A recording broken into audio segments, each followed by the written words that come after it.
Morning and welcome everyone. This is Grace Lee, Chair of the Advisory Committee on Immunization Practices.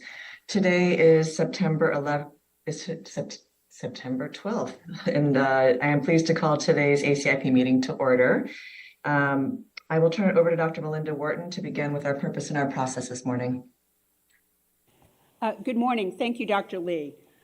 Next slide, please. Good morning and welcome to the September 12, 2023 virtual ACIP meeting. Copies of the slides being presented at today's meeting are available or will be available soon on the ACIP website. A few notes on meeting logistics for those who are listening in on the Zoom line. Please keep your lines muted until you're called on for discussion. When Dr. Lee opens the meeting for discussion, please use the raise hand function in Zoom to virtually raise your hand. During the discussion, Dr. Lee will take questions first from voting ACIP members and then as time allows from ex officio and liaison representatives. Please keep your video off until we get to the vote. We'll then ask ACIP members to turn their video on for voting. Next slide. The Advisory Committee on Immunization Practices is at its heart a public body, and engagement with the public and transparency in our processes are vital to the committee's work. For this meeting, we will be holding one oral public comment period today at approximately 3:15 p.m. Eastern Daylight Time. To create a fairer and more efficient process for requesting to make an oral comment, we ask those interested to submit a request online in advance of the meeting. We give priority to advance requests, and if there are more requests than can be accommodated in the allotted time, we select speakers through a blinded lottery. Speakers selected by lottery for this meeting have already been notified. We thank all those who requested an opportunity to make a public comment. Members of the public can also submit written public comments on issues coming to ACIP via regulations.gov. The docket number for today's meeting is ID CDC 2023-0060. Information on the written public comment process, including as well information on how to make a comment, can be found on the ACIP meeting website. Next slide, please. As noted in the ACIP Policies and Procedures Manual, members of the ACIP agree to forgo participation in certain activities related to vaccines during their tenure on the committee. For certain other interests that potentially enhance a member's expertise while serving on the committee, ACIP has issued limited conflict of interest waivers. Members who conduct vaccine clinical trials or serve on data safety monitoring boards may present to the committee on matters related to those vaccines, but these members are prohibited from participating in committee votes on issues related to those vaccines. Regarding other vaccines of the concerned company, a member may participate in discussions with the provision that he or she abstains from all votes related to the vaccines of that company. At the beginning of each meeting, ACIP members state any conflicts of interest. Dr. Lee, that concludes my opening comments. Thank you, Dr. Wharton. We will move on to roll call and then a few announcements to set the stage for today's discussion. For the ACIP members, I'll ask that you state your name, your affiliation, and whether you have any conflicts of interest. We will start with Dr. Bell. Good morning. Beth Bell, clinical professor, Department of Global Health, University of Washington. No conflicts. Thank you. Dr. Cotton. Good morning, Camille Cotton. I'm the Clinical Director of Transplant and Immunocompromised Host Infectious Diseases at Massachusetts General Hospital and Associate Professor at Harvard Medical School. I have no conflicts. Thank you. Thank you. Dr. Chen. Wilbur Chen, Professor of Medicine at the University of Maryland School of Medicine's Center for Vaccine Development and Global Health, and Director of the Travel Medicine Practice here at University. I have no conflicts. Thank you. Dr. Sineas. Good morning, Sybil Sineas. I'm an Associate Professor of Medicine and Pediatrics at the Warren Alpert Medical School of Brown University, and I have no conflicts. Thank you. Dr. Daly. Good morning, Matt Daly. I'm a general pediatrician and also a senior investigator at the Institute for Health Research at Kaiser Permanente, Colorado, and I have no conflicts of interest. Thanks. Thank you. Dr. Paling. Good morning. It's Kathy Paling. I am a pediatrician, professor of pediatrics, epidemiology, and prevention at Atrium Health Wake Forest Baptist Wake Forest School of Medicine. I have no conflict. Thank you. Thank you. Dr. Talbot. Good morning, Kip Talbot, Professor of Medicine and Health Policy, an adult infectious disease doctor. Thank you. Thank you. Dr. Lair. Good morning. This is Jamie Lair. I'm a private practice family physician in Ithaca, New York, and I have no conflicts of interest. Thank you. Ms. Bata. Good morning, this is Lynn Bata. I'm a public health nurse functioning as the immunization clinical consultant at the Minnesota Department of Health, and I have no conflicts. Thank you. Ms. McNally. Good morning, Veronica McNally, President of the Franny Strong Foundation based in Michigan, and I have no conflicts. Thank you. Dr. Long.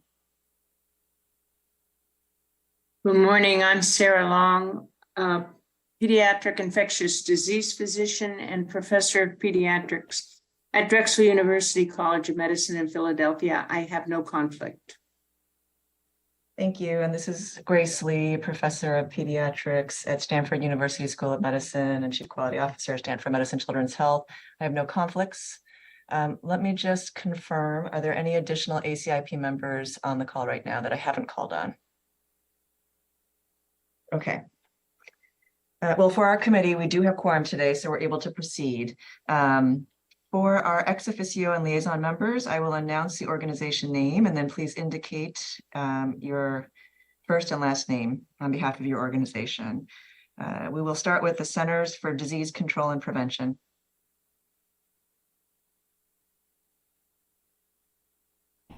Hi there, this is Dimitri Daskalakis. I am representing CDC. Thank you. Centers for Medicare and Medicaid Services. Good morning, this is Mary Beth Hance representing CMS. Thank you. Food and Drug Administration. David Kasla, representing Food and Drug Administration. Thank you. Health Resources and Service Administration. Commander Reed Grimes, representing HRSA. Thank you. Indian Health Service. Good morning, Matthew Clark, representing Indian Health Service. Thank you. National Institutes of Health. Good morning, John Bible, representing the National Institute of Health. Morning, and thank you. Office of Infectious Disease and HIV/AIDS Policy. Okay, we'll move on to the American Academy of Family Physicians. Pamela Rockwell, AAFP. Hello. Thank you. American Academy of Pediatrics. I believe if we have the American Academy of Pediatrics Red Book on. Yeah, this is Sean O'Leary representing AAP. Oh, thank you, Dr. O'Leary. And David, for the Red Book? David Kimberlin, AAP Red Book Editor. Thank you. American Academy of Physician Associates. Good morning, Marie-Michelle Léger. Thank you. American College Health Association. Peggy Chai, present. Thank you. American College of Nurse Midwives. American College of Obstetricians and Gynecologists. American College of Physicians. Dr. Jason Goldman, representing American College of Physicians. Thank you. American Geriatric Society. Ken Schmader for AGS. Thank you. America's Health Insurance Plans. Good morning, Jessica Grubb, present. Thank you. American Immunization Registry Association. Good morning, Rebecca Coyle, representing ARO. Thank you. American Medical Association. Sandra Freihofer, internal medicine physician in Atlanta and adjunct associate professor at Emory, representing the American Medical Association. Thank you. American Nurses Association. Chad Roto, representing the ANA. Thank you. American Osteopathic Association. Yes, good morning, Stan Grog, President. Morning. American Pharmacists Association. Good morning, Kelly Good, representing APHA. Thank you. Association of Immunization Managers. Good morning, Shelley Fiskus, representing AIM. Thank you. Association for Prevention, Teaching, and Research. Association of State and Territorial Health Officials. Sorry, Catherine Williams, APTR. I missed the mute. Thank you. Sorry, we're moving quickly. Association of State and Territorial Health Officials. Biotechnology Innovation Organization. Phyllis Arthur and Emily Acker for Bio. Good morning. Good morning and thank you. Council of State and Territorial Epidemiologists. Hello, Paul Cieslak representing CSTE. Thank you. Canadian National Advisory Committee on Immunization.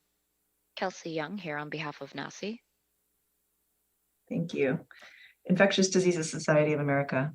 Good morning, Jeff Duchin representing IDSA. Thank you. International Society for Travel Medicine. Good morning, Elizabeth Barnett here for ISTM. Morning, thank you. National Association of County and City Health Officials.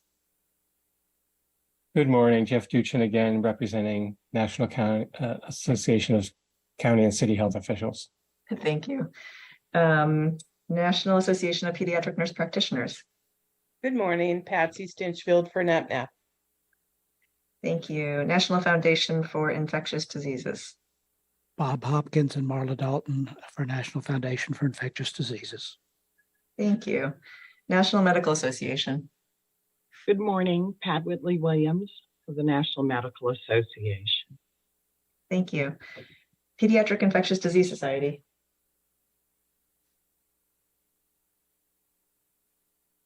Pharmaceutical Research and Manufacturers of America. Good morning, Corey Robertson, present. Thank you. Good morning. Society for Adolescent Health and Medicine. Good morning, it's Amy Middleman for SAM. Thank you. Society for Healthcare Epidemiology of America. Breathing Roach Refershay. Thank you. And with that, I'm going to go back and ask Dr. Brooks if he could please state his name, his affiliation, and any conflicts of interest. Good morning, everyone. Oliver Brooks, Chief Medical Officer, Watts Healthcare Corporation. I have no conflicts. Thank you, Dr. Brooks. Are there any additional liaison members who are not able to identify themselves? Okay. Well, thank you very much. Before we get started, I just want to, take a moment to thank my ACIP members and our liaison members and our CDC colleagues for coming together for today's meeting. I may have lost count. I think we are at 34 additional meetings since the pandemic began, but I'm sure someone will correct me on that. But this is a lot of additional work, and I am just very appreciative that everyone takes the time to be able to come join together and have these deliberations for these public meetings. Next, we will take a moment to have a few brief remarks from our colleagues at CDC and FDA to help provide additional context for today's meeting. So first, I would like to introduce Dr. Mandy Cohen, who is the Director of the Centers for Disease Control and Prevention. Dr. Cohen, the floor is yours. Well, good morning, Dr. Lee. Can you hear me? Yes, we can. Thank you. Please go ahead. Well, first, Dr. Lee, thank you so much for your leadership. I also want to thank Dr. Warden for her leadership on the CDC side. I just wanted to join briefly this morning to say thank you. I had an appreciation for your work as Secretary of Health and Human Services for North Carolina, and frankly, as a mom and a wife and a daughter, for all of the work that you have done throughout this pandemic. But now, as the new director of the CDC, I think I have even greater appreciation now for the amount of work that goes into preparing for each and every one of these decisions and recommendations, the amount of work that I know you are going through each and every day, that you're taking time out of your other work that you're doing. I just am so grateful for your service to this committee and to the country. I think you know that your work is critical, but I just wanted to say thank you once again. And we're in such a different place than we were in the beginning of the pandemic, which is wonderful. We're in our strongest position yet to fight COVID-19, as well as flu and RSV this winter season. We have more tools. And I'm excited, for the first time ever, we have tools against all three of the major virus pathogens. I know you're going to be focused on COVID today, but I know we're coming back to even just next week to focus on RSV. So again, so much time and commitment of this group. I'm just so grateful. I think at CDC, we are centering our efforts around building trust, increasing transparency and communication, and making sure that we're bringing evidence, data, and best practices to bear to protect and improve health across this country and frankly, the world. We are really making sure that we're thinking about sharing simple, clear information with common sense solution and steps that people can take and their loved ones, particularly as we think about this coming fall and winter respiratory season. So we're trying to use all the tools at our disposal to build that trust. And you are a very big part of that work. And so thank you for all that you continue to do. I know today you're going to be hearing a lot of data, and thank you to the teams that have done the scientific work, to the teams of the CDC that have been putting this together and working side by side with the work groups and others, and Dr. Lee, again, for your leadership. You're going to see data that goes through all the benefits and the risks of these updated COVID-19 vaccines, and this is going to include comparison of the burden of COVID-19 hospitalization to other vaccine preventable diseases like flu. You're also going to hear about recent trends on the rates of COVID hospitalizations. As you know, we're already in the midst of an increase in hospitalizations for COVID-19. And this virus continues to keep us humble. It has continued to change. And we have been working hard with many partners across the healthcare ecosystem to make sure we can continue to stay ahead and give folks the most tools that they can to protect themselves. I know that this group has such a deep understanding of the U.S. immunization program and how important it has been to improving and protecting health for decades. And again, I know that's going to be brought to bear here as we look at some of the additional ways in which we've used universal vaccine recommendations, such as in flu and others, to make sure that we're preventing diseases. So just to wrap up here, I so value the expertise of this group and your ability to synthesize all of these different kinds of considerations. There are different data inputs that you're looking at and the context that you're looking at it. Let me just leave you with the things that are the most important to me as you go into the day. One, that we together are able to communicate clearly and effectively to the public about this vaccine, right? So again, going back to that trust, we want to make sure that we are able to communicate clearly and effectively to the public about this vaccine. So thank you for that. And then secondly, what's important to me is that we're able to make this vaccine available in an equitable way so that folks have equitable access to this important tool. So again, the communication about clear and effective communication and equitable access. So those are the two things on my mind. And I know you're going to get into your work today again. And I so grateful for everything that you are doing and the time that you're giving to this work. So I'll turn it back over to you, Dr. Lee, to get to work and again, thank you so much for your service. Well, thank you so much for joining us this morning, Dr. Cohen. We really appreciate it and appreciate your comments. With that, we will move on to Dr. David Caslow from the FDA. He is the director of the Office of Vaccines Research and Review and the Center for Biologics. Thank you, Dr. Lee. And let me echo from the FDA, Dr. Cohen's thanks to ACIP and the CDC. So yesterday, FDA took 4 regulatory actions on mRNA-based COVID-19 vaccines, 2 approvals and 2 authorizations. Both of the mRNA vaccines that were previously approved in the United States were updated to approve a single-dose regimen in individuals 12 years of age and older.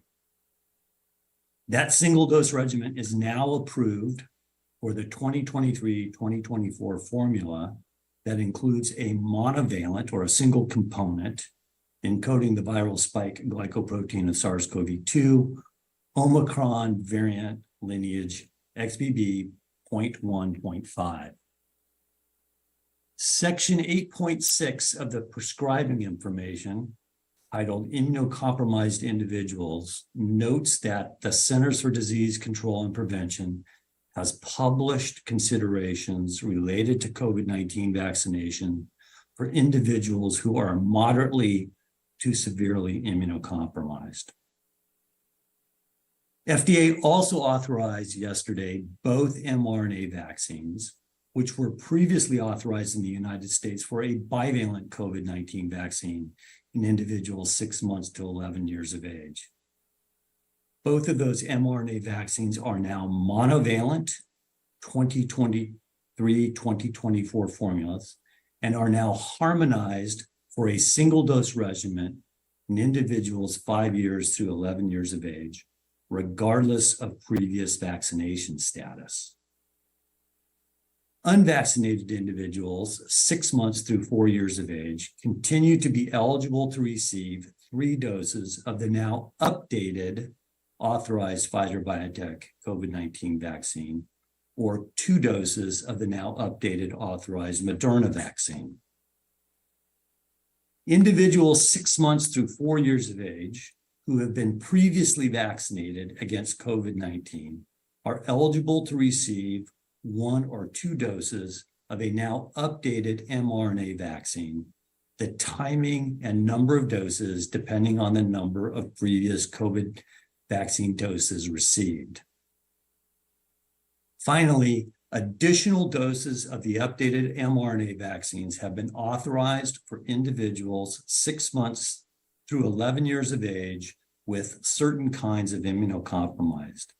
These 6 month to 11-year-olds should complete, or 2-year-olds should complete at least a 3-dose series with an age-appropriate dose and dosing schedule of a COVID-19 vaccine.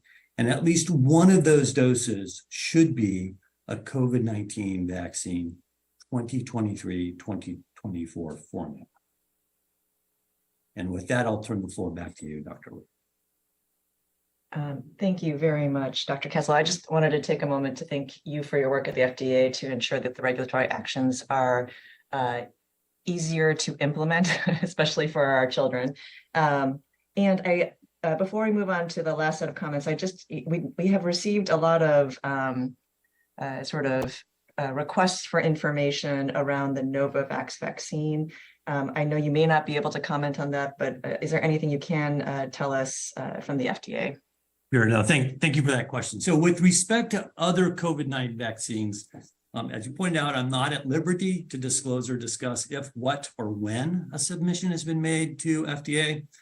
However, a sponsor applicant is always free to do so. What I can say, both from the office and from CBER, is, and what we've said repeatedly is, and what we heard from VRBPAC both in January and June, is that there is an urgent need for alternatives to mRNA-based vaccines, including protein-based vaccines. And so in that regard, we will review such a submission expeditiously. I also wanted to point out that FDA co-hosted a workshop with BARDA on this topic in April this year, in which challenges, including the time needed to update vaccine composition of protein-based vaccines, were discussed. And what I would say is, really, for any additional information on this topic, I would kindly defer to the sponsor. So with that, I'll turn it back to you, Dr. Lee. Thank you, Dr. Kessler. We appreciate that. We have one additional comment. Introducing Dr. Dimitri Daskalakis, who is heading up or leading NCIRD from the CDC. So Dr. Daskalakis, would you like to make a few comments?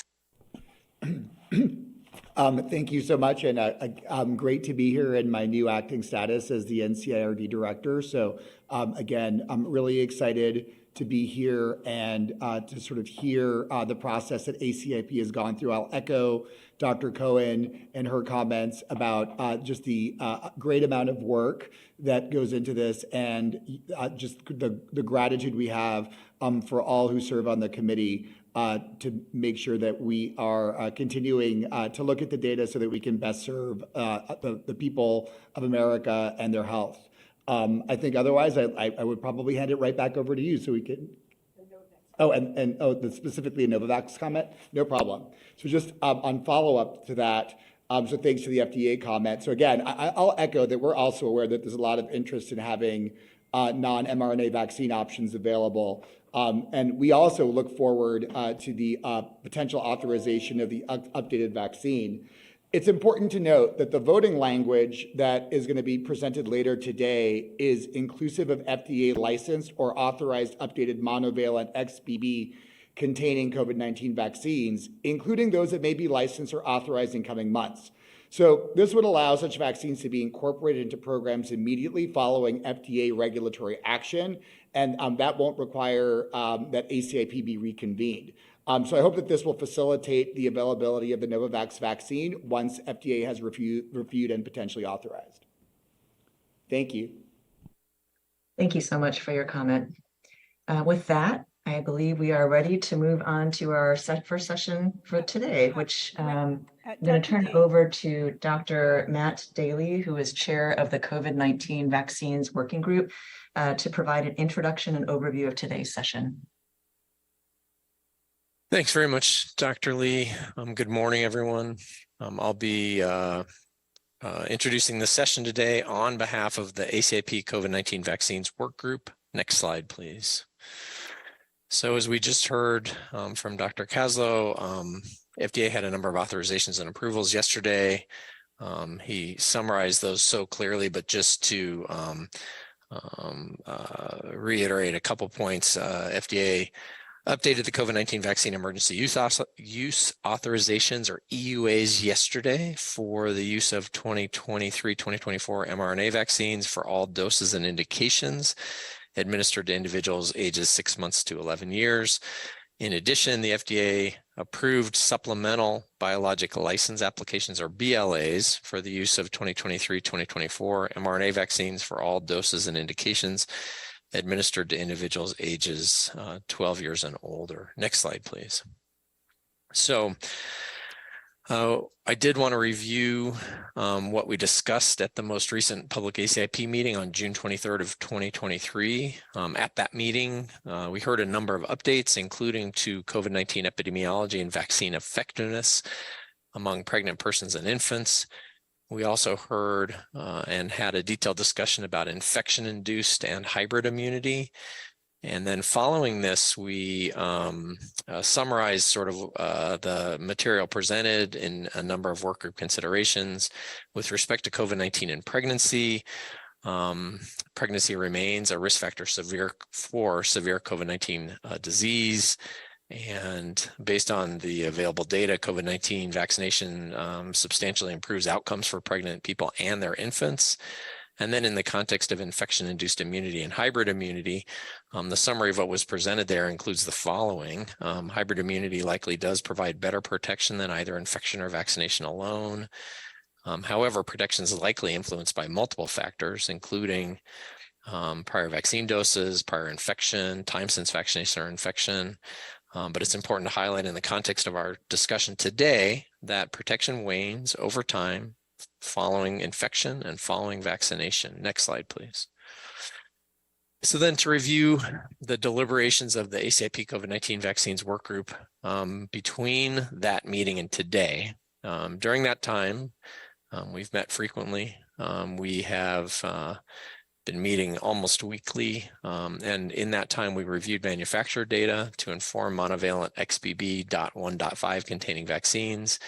We reviewed the modeling of pandemic outcomes in a variety of scenarios.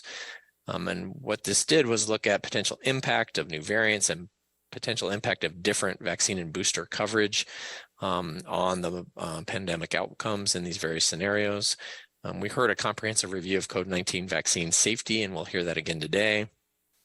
We then received updated data on COVID-19 epidemiology, vaccine effectiveness, and benefit risk assessment. In addition, we heard additional detail about the epidemiology of post-COVID conditions. We'll also hear some of that today in public session. And then we heard COVID-19 vaccine cost effectiveness analyses. And when I say heard, of course, I mean we sort of had a detailed discussion after presentation about that as well.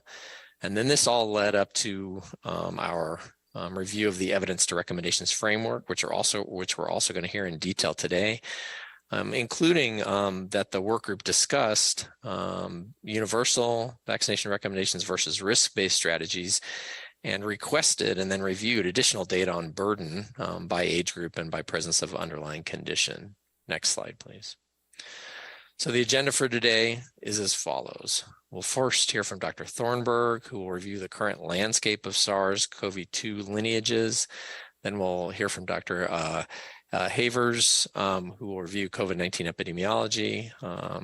Following this, we'll hear from Dr. Saida, who will review post-COVID conditions with us. Following this, we will hear from Dr. Link Gellis, who will review COVID-19 vaccine effectiveness. Following this, we'll hear from Dr. Prosser, who will review an economic analysis of COVID-19 vaccination. And then following this, we'll hear from Dr. Klein, who will review COVID-19 vaccine safety surveillance. I think at this point, we'll all take a breath and then take a break. And then after this, we will hear from Dr. Priddy at Moderna, who will review Moderna's 2023-2024 COVID-19 vaccine. We'll then hear from Dr. Dubovsky from Novavax, who will review Novavax's 2023-2024 COVID-19 vaccine. And then after this, we'll hear from Dr.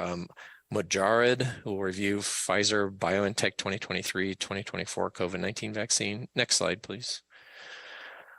Following this, we'll have a break, and then we'll hear from Dr. Wallace, who will review the evidence to recommendations framework for the use of COVID-19 vaccines. Then we'll hear from Dr. Peacock, who will provide an overview of important considerations around COVID-19 vaccine implementation. And then we'll hear from Dr. Twentyman, who will review the Bridge Access Program. Following this, we'll have a discussion, and then a break, and then a public comment, and then a break, and then we will vote on the use of 2023-2024 COVID-19 vaccines in persons ages 6 months and older. Next slide, please.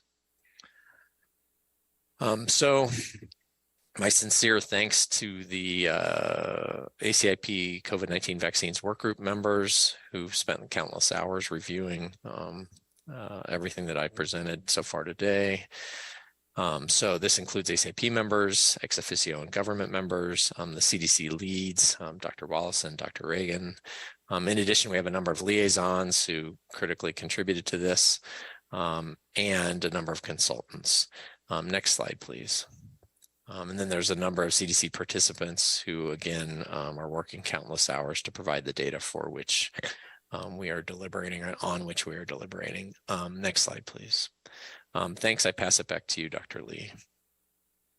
Thank you, Dr. Daly.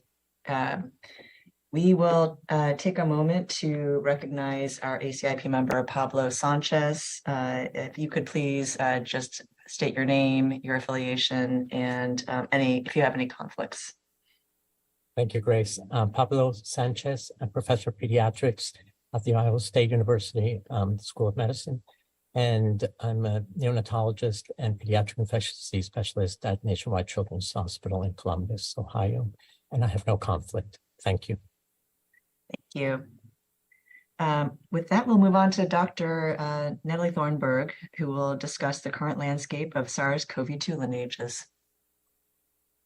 Thank you, Dr. Lee. Can you hear me okay? Yes, we can. Please go ahead. Great, thanks. Next slide. So I'm going to talk to you today about the current landscape of circulating SARS-CoV-2 lineages. This is our weighted estimate and nowcast predicted estimates of currently circulating viral lineages. Just a reminder on how you look at these kind of graphs. On the left side of the graph are weighted estimates. They're variant proportions based on reported genomic sequences. So these are generated from actual sequencing results. And then along the x-axis on the bottom are the bi-week periods that we report the data. So 2 week, the data are bucketed into 2 week bins. And then we use those weighted estimates, the actual sequences generated, to model into the present. And we do that because it takes at least 2 weeks for sequences for specimens to make it from diagnostics labs to sequencing labs and then complete the sequencing workflow and analysis. So we have to model into the present tense. So on the right side of the graph, you see the nowcast model with the most recent update having occurred on September 1st. And there will be another update that posts at the end of this week where we don't expect any dramatic differences from what was posted about a week ago. And so this looks like there's a lot of viral diversity at the moment, but there actually is less viral diversity than all of these colors indicate. All of these viruses and all of these prevalent viruses are XBB lineage viruses, except for some of the ones listed at the very, very bottom of the list on the right. But those you'll see the proportions are 0 to 0.1% of viruses. So really everything that is circulating currently in any significant proportion are XBB lineage viruses. They look very different because of the use of aliases. So once a viral lineage gets added a lot of numbers onto it, an alias is assigned, and that is a letter with a number. And those aliases are assigned just in order. So they're not linked back to that original name. So EG5, which is the most predicted to be the most prevalent circulating lineage right now, is an XBB lineage virus. Now, I mentioned the diversity is less than what this appears. Many of these lineages actually have identical spike sequences. We've observed this before, where we see convergent evolution in viruses evolving to have the same substitutions in spike via multiple different lines of evolution. And I'll show you that 2 slides from now. So take-home message is, currently, almost all circulating lineages of viruses are XBB lineage viruses. Next slide, please. I showed this slide at VRPAC in June. And so we see some differences now. I'm going to show you what I showed in June, and then in the next slide, I'll show you viruses that are circulating currently. These are substitutions that were observed in the receptor binding domain portion of spike in comparison to BA4, BA5 spike sequence. So as a reminder, the receptor binding domain is the portion of the spike protein that binds to the cellular receptor, ACE2. So that's sort of the most important target for neutralizing antibodies is the receptor binding domain. So substitutions in that area are most likely to generate reductions in neutralizing antibody responses. So these are all anchored to BA4, BA5 spike sequence because that was the formulation of Omicron that was included in the bivalent booster last year. These were viruses that circulated from September 2022 to June of this year, 2023. And at the time, the viruses that were increasing in proportion were bolded. So you can see them at the bottom of this table. And what I want you to see is slow but definite accumulation of substitutions in the receptor binding domain that likely led to incremental reductions in neutralization over the course of the year. Next slide. Now this is a very similar slide, but with currently circulating viruses. So not going all the way back to September 2023. This is what's circulating right now.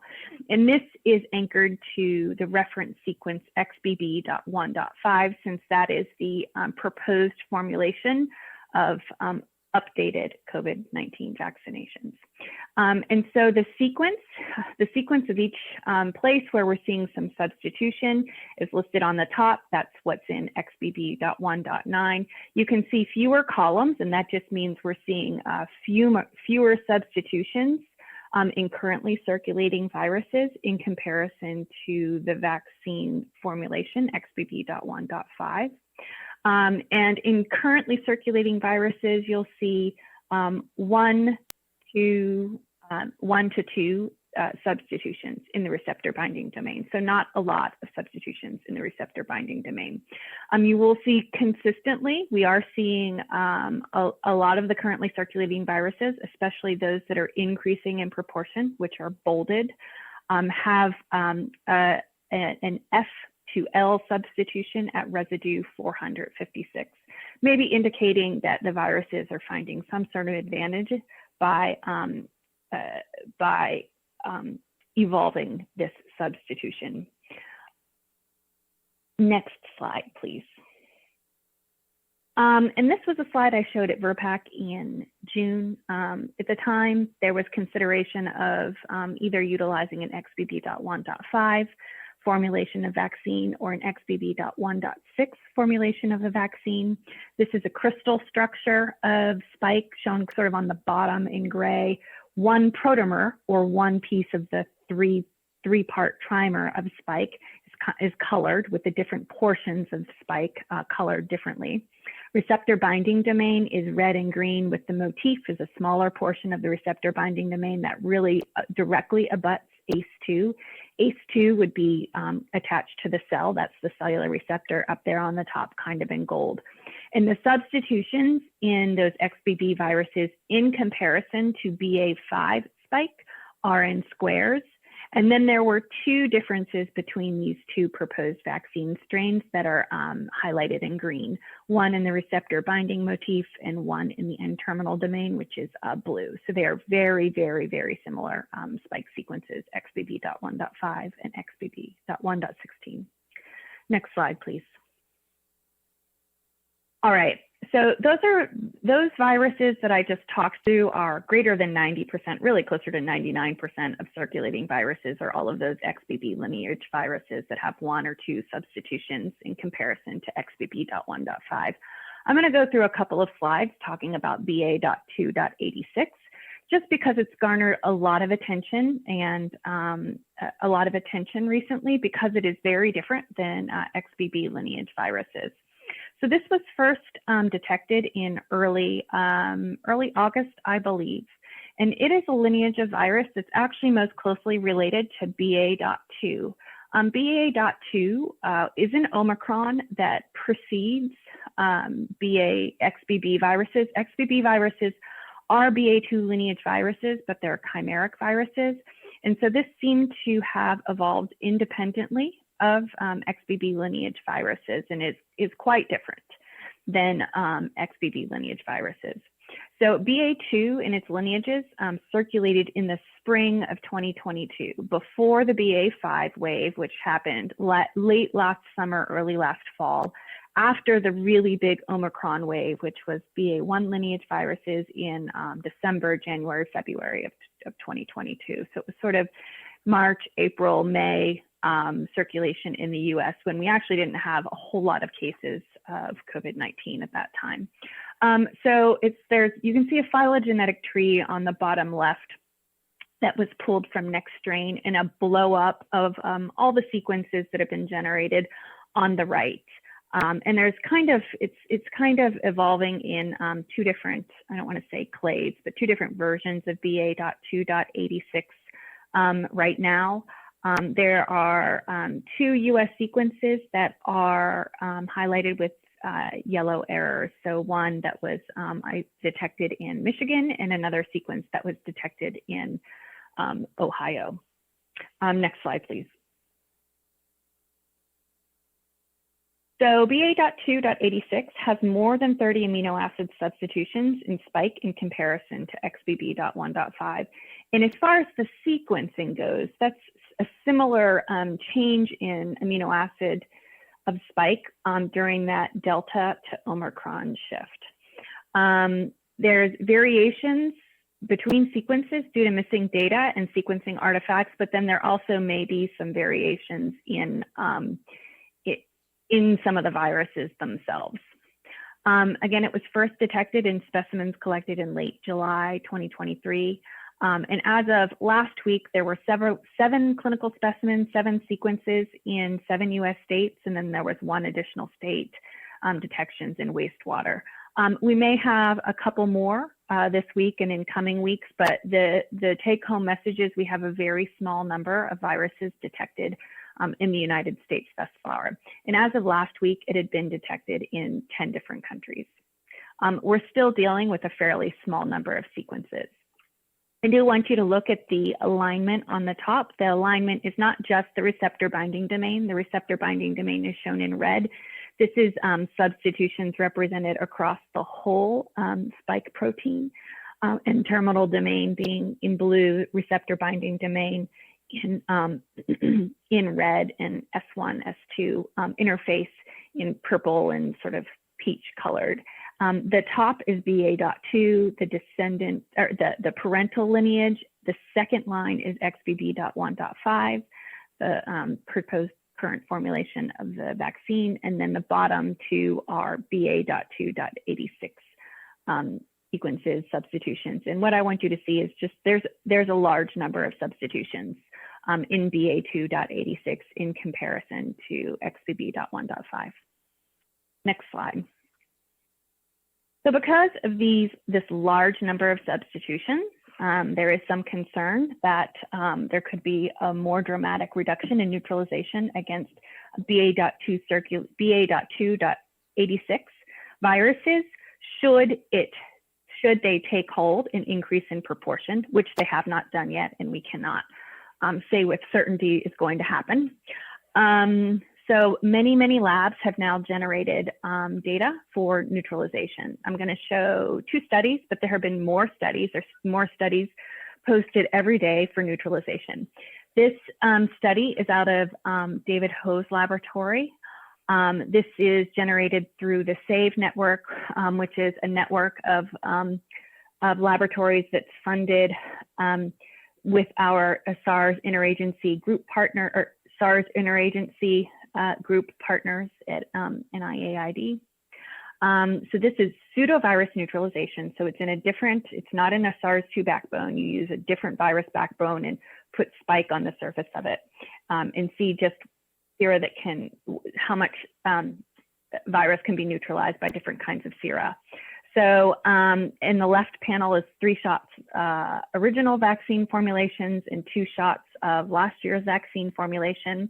The middle panel are from convalescent sera for persons who had a BA.2 infections, and on the right panel are convalescent sera from persons who had infections with XBB lineage viruses. And the message I want you to look at here is sort of the bottom 2 columns in each graph are 2 BA.2.86 viruses.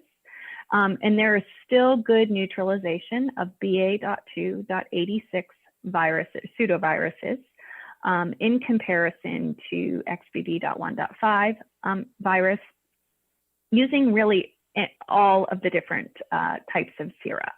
And so even though there could have been a reduction in neutralization because the virus is so different, the laboratory is just not observing a reduction in neutralization. Next slide. Similar type of experiment done also supported by the SAVE network and our SARS interagency group from Dan Baruch's laboratory, also pseudovirus neutralization. These are persons who received the vaccine formulation from last year. Shortly after vaccination, that's what baseline is in the left panel. 6 months after vaccination in the middle panel, and then 6 months after vaccination from people who also had an XBB infection. And very similar to Dr. Ho's laboratory data, if you look at the far right hand columns of this graph, if it's BA.2.86, it's in red.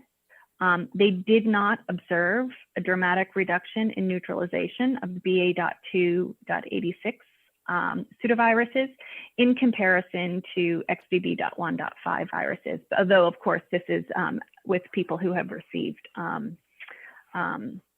last year's formulation of vaccine in baseline on the left, and those who had had an XBB infection on the right. And in reality, they actually saw a little bit higher titers against BA.2.86 pseudoviruses. So there have been, since these two studies have been posted, there have been a couple other studies posted.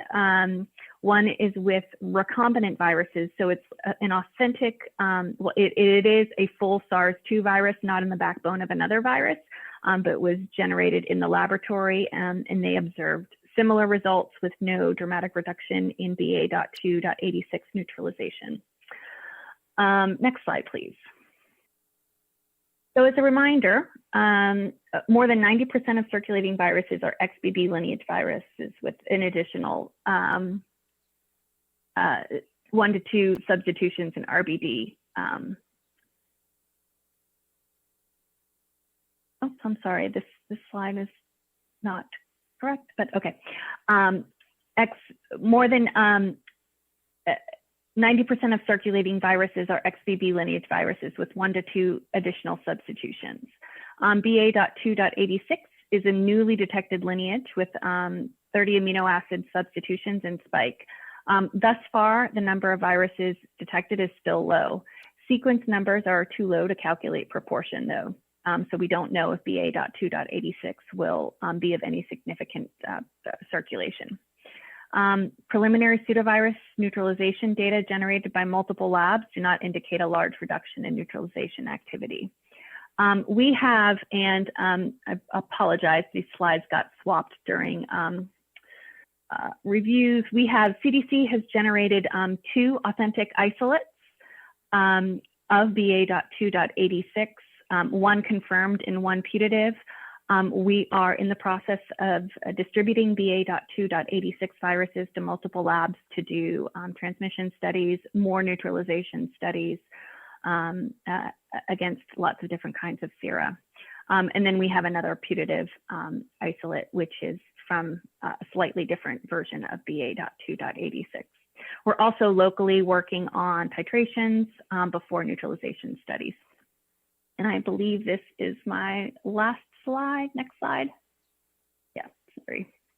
Okay, that's all. Next slide. Take any.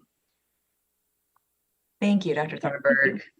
We appreciate the detailed presentation and also just how you share the sort of dynamic changes of the virus itself. We're going to move on to the next presentation, and we will take questions after a series of presentations. We'll move on to Dr. Fiona Havers, who will discuss COVID-19 epidemiology. Great, thank you, Dr. Lee. So my name is Fiona Havers, and I'm going to be talking today about COVID-19 associated hospitalizations among infants, children, and adults, primarily using data from the COVIDNet network and focusing on data from this year, from January through August 2023. Next slide. COVIDNet is one of 3 platforms that comprise the ResMet surveillance network. FluSurvNet, another ResMet platform with very similar surveillance methods, will be used in several slides later on to provide comparisons between COVID and influenza-associated hospitalizations. Dr. Havers, apologies. Could you get a little closer to the mic? Our members are having a hard time hearing you. Oh, okay. Is that any better? Much better, thank you. Okay. All right, so I think many of you are familiar with COVIDNet, but as a reminder, COVIDNet collects data from more than 300 acute care hospitals in 98 counties in 13 states. The COVIDNet catchment area includes about 10% of the U.S. population. And hospitalizations reported to COVIDNet include all those where a positive SARS-CoV-2 test result was reported within 14 days prior to or during hospitalization. And testing for SARS-CoV-2 is driven by clinical judgment and facility policies. So data on rates and basic demographic data are collected on all patients, and then clinical data are collected from an age and site stratified representative random sample. Next slide. This slide shows 2 figures. The left figure shows weekly rates of COVID-19 associated hospitalization among all age groups from March 2020, near the beginning of the pandemic, through August 26, 2023. The figure in the red box is at the same scale as the figure on the left, but includes only data from the most recent 8 months from January through August 2023. Please note that hospitalization rates have been rising steadily since mid-July. In the last 6 months, rates among adults ages 75 years and older, indicated by the dashed purple line, have remained elevated relative to all other age groups. Rates among infants less than 6 months, which is indicated by the solid gray line, are similar to rates among adults ages 65 to 74 years, shown in teal. Next slide. So I'm now going to talk specifically about COVID-19 associated hospitalizations among children. Next slide. So this is a similar graph from what we just saw, just showing pediatric age groups in those 17 years and younger. The solid red line are rates among infants less than 6 months. Hospitalization rates in this age group are markedly higher than in other pediatric age groups. Next slide. Because we are focusing today on vaccine-eligible age groups, this figure is similar, but with the rates of infants less than 6 months removed. After infants, the age group with the next highest rates of COVID-19 associated hospitalization are infants and children ages 6 to 23 months, with lower rates in children ages 2 to 4 years, 5 to 11, and 12 to 17 years. Next slide.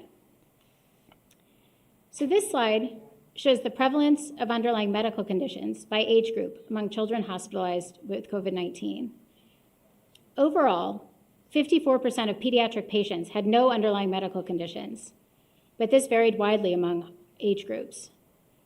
Generally speaking, most infants and very young children who were hospitalized had no underlying medical conditions, and among those who did, prematurity was the most frequently observed. The proportion of children hospitalized for COVID-19 who had underlying medical conditions increased with increasing age, with asthma, the yellow column, neurologic disorders in bright teal, and obesity in purple being the most frequently observed conditions in older children and adolescents. Note that neurologic disorders is an interesting observation, as the population prevalence of neurologic disorders is far lower than the proportion seen among children hospitalized for COVID-19. Next slide.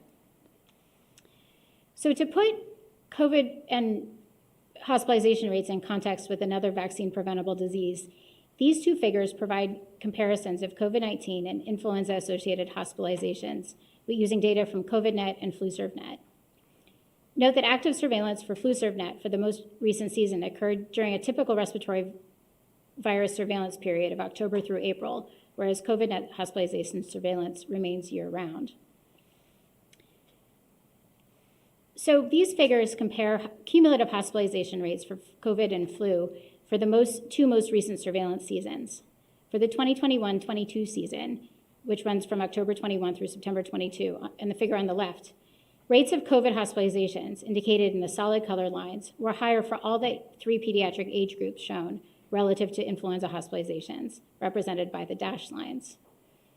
In comparison, for the 2022-23 season, which started in October 2022, hospitalization rates for COVID-19 were lower in all age groups compared to the previous season, and rates for influenza were higher or comparable for these pediatric age groups.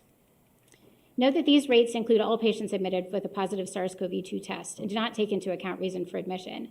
In the older pediatric age groups, particularly those 12 to 17, some adolescents who were admitted with a positive SARS-CoV-2 test were admitted primarily for other reasons. So this likely happens more frequently for COVID than for influenza, and that maybe should be taken into account when comparing rates for COVID-19 and influenza in this most recent season. Next slide.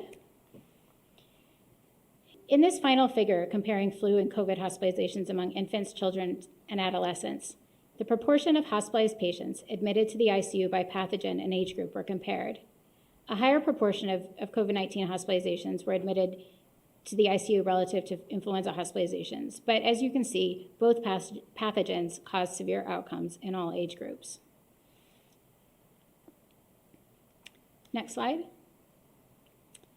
And this figure shows the proportion of COVID-19 associated hospitalizations by vaccination status among the vaccination eligible pediatric age groups for January through June 23.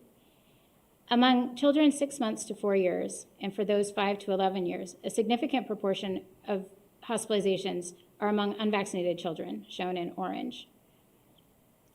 Only 4% of hospitalized children ages 5 to 11 years had received a bivalent booster in this time period, or prior to this time period. Hospitalized adolescents ages 12 to 17 years were less likely to be completely unvaccinated.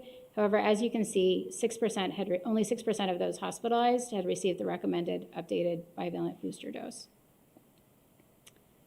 Next slide. I'm now going to transition to talking about COVID-19 associated hospitalizations among adults. Next slide. Again, this slide shows two figures covering similar time periods from what we saw earlier, but only including adult age groups. As noted previously, rates have been climbing steadily since mid-July. And rates among adults ages 65 years and older remain above those experienced in late June 2021 before the transition to the period of Delta variant predominance. It is notable that the oldest adult age group, those 75 years and older, have hospitalization rates that are consistently 2 to 3 times as high as those in the next youngest age group, adults ages 65 to 74 years, indicated by the solid yellow line. Next slide. This figure shows the most common underlying medical conditions among adults by age group for COVID-19 associated hospitalizations between January and June 2023.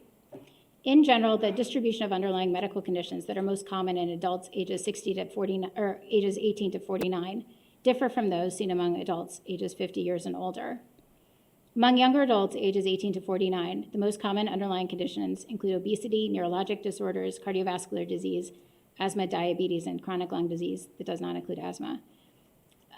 Among the other two age groups, those 50 to 64 and those 65 years and older, the most common underlying medical conditions include cardiovascular disease, obesity, diabetes, neurologic disorders, and also chronic lung disease, including COPD and renal disease. The overall prevalence of these conditions is higher in adults over age 50 relative to adults ages 18 to 49. And substantial proportions of hospitalization among all three adult age groups are reported of having more than three or more underlying medical conditions, including 59% of adults 18 to 49. Next slide. This slide displays figures that compare weekly cumulative population-based rates of COVID and influenza-associated hospitalizations using COVIDNet and FluServeNet platforms, respectively. And this is just for the most recent season from October 2022 through July 2023. Again, COVID-associated hospitalization rates are represented by solid lines, and rates of flu hospitalizations are represented by dashed lines and are matched by color within age group. For the current season, or this most recent season over the last year, among all adult age groups, cumulative rates of COVID-19 associated hospitalizations were higher relative to flu hospitalizations. And please also note that the vertical axis on the two graphs are very different, and that rates are far higher in the adults ages 65 years and older on the right compared to adults ages 18 to 64, which are shown on the left. Next slide. In this figure, it compares flu and COVID-19 associated hospitalizations among adults. The proportion of hospitalized patients admitted to the ICU by pathogen and age group are compared. Note that while the proportion admitted to the ICU varies a bit by age group and pathogen, and may be marginally higher for COVID-19 compared with influenza in some age groups, both pathogens result in ICU admission for a substantial proportion of patients in all adult age groups. I will also note that the previous slide showed that rates of COVID-19 and flu can vary by age group. It's important to remember that while the proportions of severe outcomes, like ICU admission, may be similar between pathogens, age groups with higher rates of hospitalization and a larger number of hospitalizations would result in increased burden of hospitalizations with severe disease, even with similar proportions of those outcomes. Next slide. This is a similar slide that shows the proportion of flu and COVID-associated hospitalizations among adults that result in in-hospital death by pathogen and age group. Among adults, a somewhat higher proportion of COVID-19 hospitalizations died in hospital relative to influenza in most age groups. But again, the results are very similar in both pathogens. Next slide. This figure shows the proportion of COVID-19 associated hospitalizations by vaccination status among adult age groups for January through June 2023. The percent of hospitalized adults who were unvaccinated, indicated by orange, decreased with age, with 35% of adults ages 18 to 49 who are hospitalized or unvaccinated, compared with 11% of hospitalized adults 75 years and older who remained unvaccinated. However, less than 25% of all hospitalized adults in all age groups had received the recommended updated bivalent booster dose, indicated by yellow. For adults 65 to 74 years and also 75 years and older. 81% of hospitalized patients had not received an updated bivalent booster, despite its availability in the fall of 2022, well before the period of hospitalization shown on this graph. So in summary, next slide. Hospitalization rates have increased in all age groups since mid-July. Hospitalization rates remain highest in older adults and in young infants less than 6 months of age. Most children under 5 hospitalized with COVID-19 illness have no underlying medical conditions. A higher proportion of hospitalized children and adolescents in older age groups, those 5 to 17 years, have underlying medical conditions. And not surprisingly, most hospitalized adults have multiple underlying medical conditions. COVID-19 continues to cause severe illness, with a substantial proportion of patients being admitted to the ICU in all age groups. And clinical outcomes, while it varies a little bit by age group, are generally comparable to influenza-associated hospitalizations. And most children and adults hospitalized for COVID-19 since January 2023 had not received a bivalent booster prior to hospitalization. Next slide. I'd like to thank a number of people, including my colleagues in the coronavirus and other respiratory viruses division, as well as my FluServNet colleagues in the influenza division, and of course, all of the ResMed site investigators and staff who helped generate these data. So thank you very much. Thank you very much, Dr. Havers. I'm going to ask our members just hold their questions, but please click them up. We're going to move on to Dr. Sharon Saida for a presentation on post-COVID conditions. Thank you. Great. I'm Sharon Saida. I'm going to be providing an epidemiologic update on the characteristics of long COVID. Next slide. So to start, I wanted to give everyone a general framework for post-COVID conditions. Post-COVID conditions refers to a wide range of physical, mental health consequences that are present 4 or more weeks after SARS-CoV-2 infection. These conditions occur for patients with severe disease and also for patients who had mild or asymptomatic acute infection. On the left are processes that are more specific to infection with SARS-CoV-2 and include new or newly identified neurological conditions, kidney damage or failure, diabetes, cardiovascular damage, or skin conditions. And also symptoms that might have an unclear pathology that include a range of problems lasting for months after the acute infection. And these include symptoms similar to ME/CFS, dysautonomia, POTS, or other post-infectious syndromes. It also includes ongoing symptoms following MIS-C. On the right are conditions that can occur as a result of any severe illness or hospitalization or treatment, such as post-intensive care syndrome. These conditions and symptoms frequently overlap, and patients may experience of any combination. Also, please note there are many terms used to refer to post-COVID conditions, with long COVID being the most common and commonly used by the general public. The term PASC, or post-acute sequelae of SARS-CoV-2, often refers to direct pathological effects of the virus. And throughout this presentation, I'll use post-COVID conditions and long COVID interchangeably. Next slide. I'm next going to talk about what we know about the occurrence of post-COVID conditions. Next slide. To start, I wanted to show data from the National Health Interview Survey. This is from 2022, and it provides prevalence estimates of long COVID across all age groups in the US. Here, long COVID is defined as ever or currently reporting symptoms lasting at least 3 months following report of a positive COVID-19 test. And these estimates are among all respondents, so they represent the general US population. From this figure, you can see that the prevalence of long COVID increases with age. Ever having had long COVID is less than 2% among those under 18 years, and currently having long COVID is less than 1% in this age group. Among adults, we see the highest prevalence among adults 35 to 49 years, with 9% ever reporting long COVID and 4.7% currently reporting long COVID. Next slide. Using a similar question as is used on the National Health Interview Survey that I just presented, CDC and the US Census Bureau conduct an internet-based survey every 2 weeks among US adults to look at ever reporting and currently reporting long COVID. Based on this survey, the percent currently reporting long COVID has declined from June of 2022 to January of 2023, and has since remained steady from January of 2023 to June of this year. However, approximately 1 in 4 adults who currently report having long COVID report that it includes significant activity limitations. And this proportion has not changed in the past year. Next slide.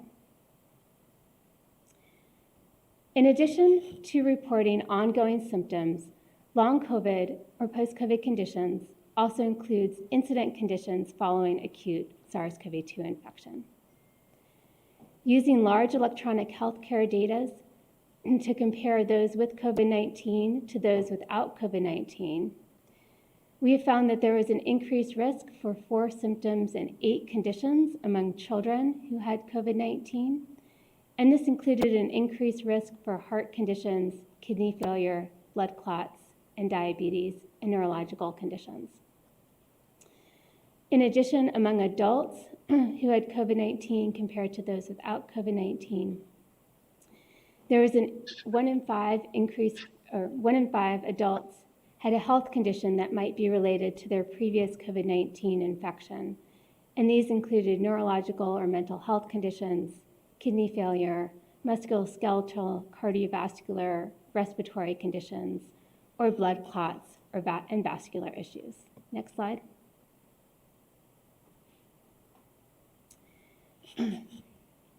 The symptoms and conditions of long COVID can persist for months or years after acute infection and may also emerge or reemerge over time. In a prospective study of adults testing positive or negative for COVID-19 who all had acute COVID-19-like illness, we found that ongoing symptoms decreased after 3 months, but approximately 16% continued to experience ongoing symptoms at 12 months. Many of these adults reported new emerging or re-emerging symptoms at 6, 9, and 12 months following the acute COVID-like illness. And of note, these symptoms were not unique to SARS-CoV-2 infection. In a recent publication from the Veterans Affairs patient population, they found that post-COVID conditions also decreased 90 days after acute COVID-19, but did find an increased risk of new conditions continuing for up to 2 years following COVID-19 illness. Next slide.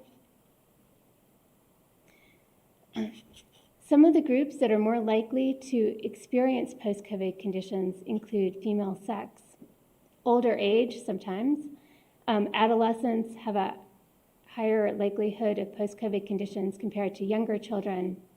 Middle-aged adults compared to younger or older adults are more likely to report symptoms, whereas older adults compared to younger adults are more likely to have incident conditions. Severity of COVID-19 illness increases the likelihood of developing long COVID, as does having underlying health conditions prior to COVID-19. And those with lower socioeconomic status may also be at an increased risk for having long COVID. And finally, those who did not get a COVID-19 vaccine have an increased likelihood of developing long COVID. Next slide.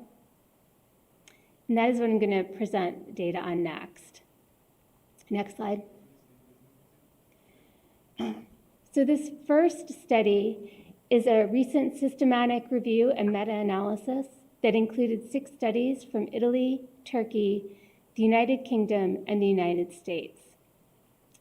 Looking at a 2-dose COVID-19 vaccination, this was associated with a lower frequency of long COVID compared to no vaccination, with an odds ratio of 0.64.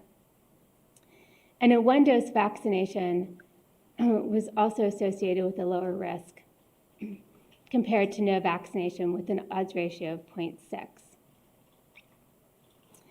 However, a one-dose vaccination compared to no vaccination was not significantly associated with a lower frequency of long COVID.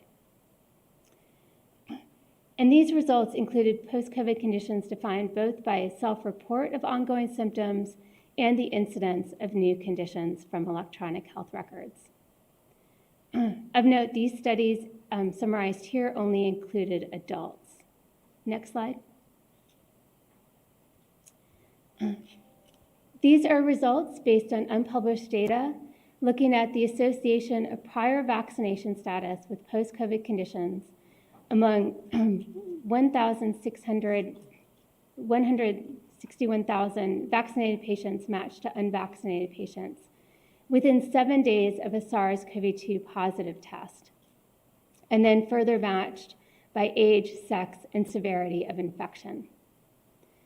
This figure presents the relative risks adjusted for those variables along with race, ethnicity, comorbidity, influenza vaccination, and healthcare utilization.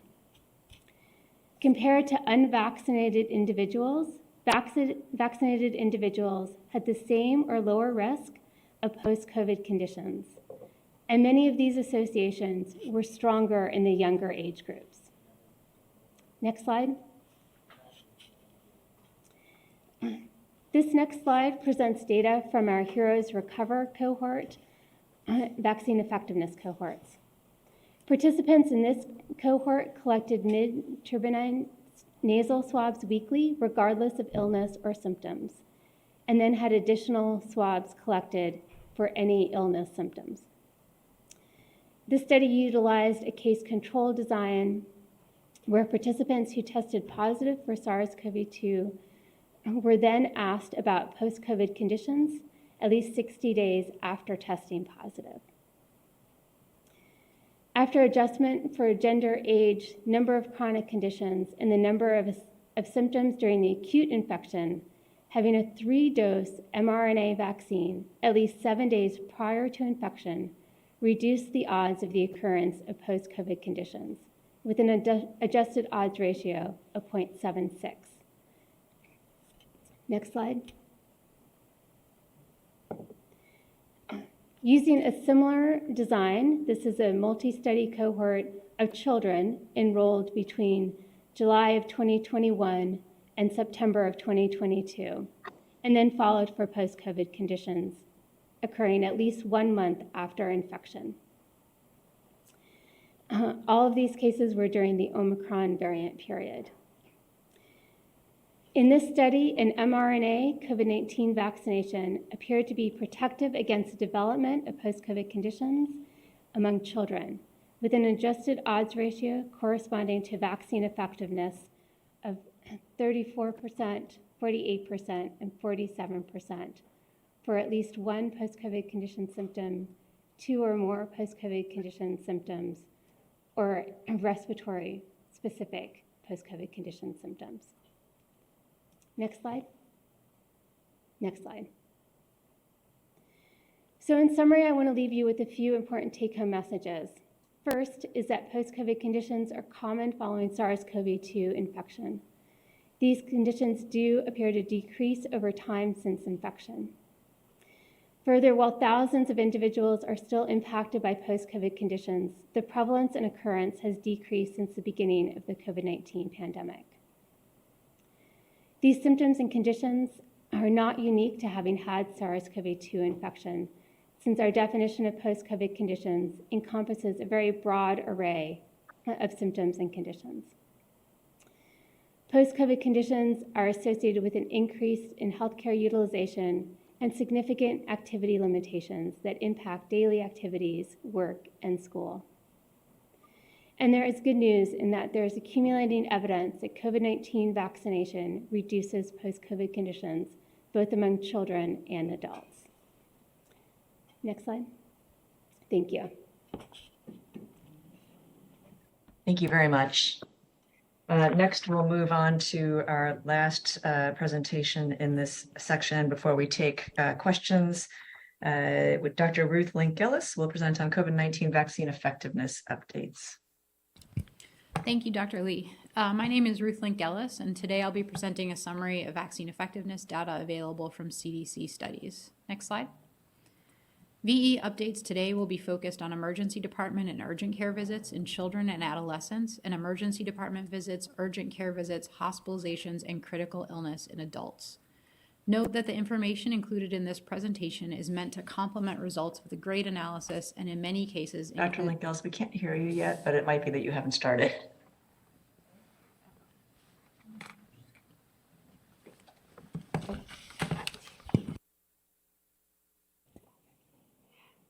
We are rearranging to a different microphone.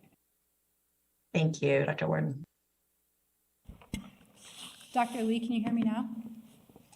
Yes, we can. Thank you. Great, thanks. Can you just go back one slide? Okay, so my name is Ruth Link-Ellis, and I'll be presenting a summary of vaccine effectiveness data available from CDC studies. Next slide. VE updates today will be focused on emergency department and urgent care visits in children and adolescents, and emergency department visits, urgent care visits, hospitalizations, and critical illness in adults. Note that the information included in this presentation is meant to complement results of the GRADE analysis, and in many cases includes updates to published studies included in GRADE. Before diving into VE estimates, I wanted to provide a bit of context for interpretation of the results I'll share today. By July and August of 2020, just before the bivalent vaccines were introduced, individuals in the US had high rates of infection-induced immunity, well above 50% for age groups, except those 65 and up, which was just below.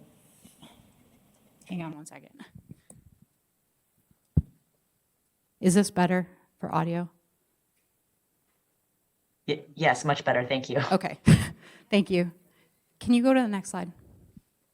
Okay, I'm just going to start this slide over. Before diving into VE estimates, I wanted to provide a bit of context for interpretation of the results I'll share today. By July to August of 2022, just before the bivalent vaccines were introduced, individuals in the US had high rates of infection-induced immunity, well above 50% for all age groups except those 65 and up, which was just below 50%. Infection can provide some protection from future infection, and VE findings should therefore be interpreted as the incremental benefit provided by COVID-19 vaccination in a population with a high prevalence of infection-induced immunity. Next slide. I'll start today with updates to VE against emergency department and urgent care visits in young children. More detailed methods are available at the citation shown here. Next slide. The VISION network is a multi-site network based on electronic healthcare records. It uses a test-negative design, and this analysis included immunocompetent children aged 6 months to 4 or 5 years visiting a participating emergency department or urgent care and receiving a NAT test. Cases had COVID-like illness and a positive NAT test, and controls had CLI with a negative NAT. Vaccination is determined via electronic health record and state and city registries. Next slide. This slide shows VE for an original monovalent Moderna primary series in children aged 6 months through 5 years against ED-UC encounters. On the top half of the slide is VE for a single dose administered at least 14 days and a median of 66 days prior. VE was 23% with confidence intervals crossing the null. The bottom half of the slide shows VE of 2 doses of Moderna at least 14 days prior, and then split by time since dose, 14 to 59 days and 60 days or more, with median time since dose for each row shown in the second column from the right. Here we see similar patterns to what we've seen previously in older children and adults. VE starts at 46% and wanes, in this case to 24% by a median of 124 days prior. Next slide. This slide has a similar format to the previous slide, now with an original monovalent Pfizer-BioNTech primary series in children aged 6 months through 4 years. The top section again shows a non-significant VE for a single dose. VE of 2 doses, which is an incomplete primary series for Pfizer, was initially 44% but waned to 23% with confidence intervals crossing the null, a median of 111 days after the second dose. The bottom section of the slide shows VE of 3 doses, or a complete primary series for Pfizer, which is similar to that for 2 doses. Note that there were not enough children to precisely estimate VE by time since the 3rd dose. Next slide. Finally, here we have VE for 1 or more bivalent doses of Pfizer and Moderna combined in children aged 6 months through 4 or 5 years, respectively, among children who had completed a primary series of monovalent or bivalent doses. There was not enough data to estimate VE by time since dose, but VE was 61%, a median of 66 days after the bivalent dose. Next slide. 1 dose of original monovalent Moderna or Pfizer-BioNTech vaccines did not provide significant protection in young children. 2 doses of either product and 3 doses of Pfizer-BioNTech provided protection against EDUC and hospitalization, though waning was evident, similar to older children and adults. A bivalent dose provided protection, though sample size was limited. Of note, the median interval since receipt of the most recent dose among children who had not completed their primary series was longer than expected based on recommended dosing intervals, indicating that some children are not completing the primary series. Next slide. Moving on now to updates to bivalent VE from 2 platforms, Vision and Ivy. More detailed methods are available at the links on this page. Next slide. I won't repeat the main Vision methods since I just went through those a few slides ago, but the analyses here and on the next few slides are in older children, adolescents, and adults, and include emergency department and urgent care visits, as well as hospitalizations and critical illness. Analyses in the following slides go from September 2022 through August 2023, so include Omicron, BA4, 5, and XBB predominant periods. Next slide. This slide shows VE of original monovalent and bivalent doses against emergency department and urgent care visits by age group, including older children and adolescents aged 5 to 17, adults aged 18 to 64 years, and adults aged 65 and up. VE is similar across age groups. Next slide. With little protection remaining from monovalent doses shown in orange, which were administered a median of 11 months or more prior to the index, ED, or UC visit. Next slide. VE of a single bivalent booster dose, shown in magenta, administered 7 to 59 days prior was significantly higher, and again similar across age groups with point estimates between 56 and 63%, with overlapping confidence intervals across the age groups. Next slide. Finally, VE of a bivalent booster dose administered 6 to 119 days prior shows some waning compared to the earlier timeframes, with point estimates again similar across age groups. Next slide. Here we have VE of original monovalent and bivalent doses by time since vaccination against hospitalization among immunocompetent adults. For both age groups, residual protection from the original monovalent vaccine administered a median of over 13 months prior, shown in orange, is low. A bivalent dose, shown in magenta, restored some protection, which then waned in both age groups, with potentially more waning in younger adults, although vaccine uptake in younger adults was low and confidence intervals are wide and somewhat difficult to interpret. Next slide. This slide shows absolute VE of monovalent and bivalent vaccines against hospitalization on the top and critical illness on the bottom, with critical illness defined as admission to the ICU or COVID-19 associated death. Estimates for bivalent VE for both outcomes are shown by time since vaccination in the same increments as on the previous slide. Next slide. Sorry, go back one. As you can see, VE of the monovalent dose, shown here in orange with a median of over 13 months from vaccination, is relatively low. Initially, VE of a bivalent dose, shown in magenta, is high. However, waning is evident against hospitalization on the top. Note that the different pattern against the most critical illness is shown on the bottom. Although VE drops somewhat, it appears more durable at 52%, a median of almost 5 months after the last dose. Next slide. Finally, from Vision, this slide shows VE broken down by immunocompromised status. Individuals without immunocompromise are shown on the top, and individuals with immunocompromise are shown on the bottom. VE point estimates are generally lower for those with immunocompromising conditions compared to persons without immunocompromising conditions. The waning pattern is a little less clear in those with immunocompromising conditions, though VE appears lower in the 120 to 179 day group compared to the 7 to 59 day group, though confidence intervals do overlap. The patterns of waning may be less clear in immunocompromised individuals because of heterogeneity in immune response among those with immunocompromising conditions, or because of limited statistical power to detect differences by time. There were not enough cases to estimate VE specifically for different types of immunocompromising conditions, though VE has been shown to vary based on type of condition previously. Next slide.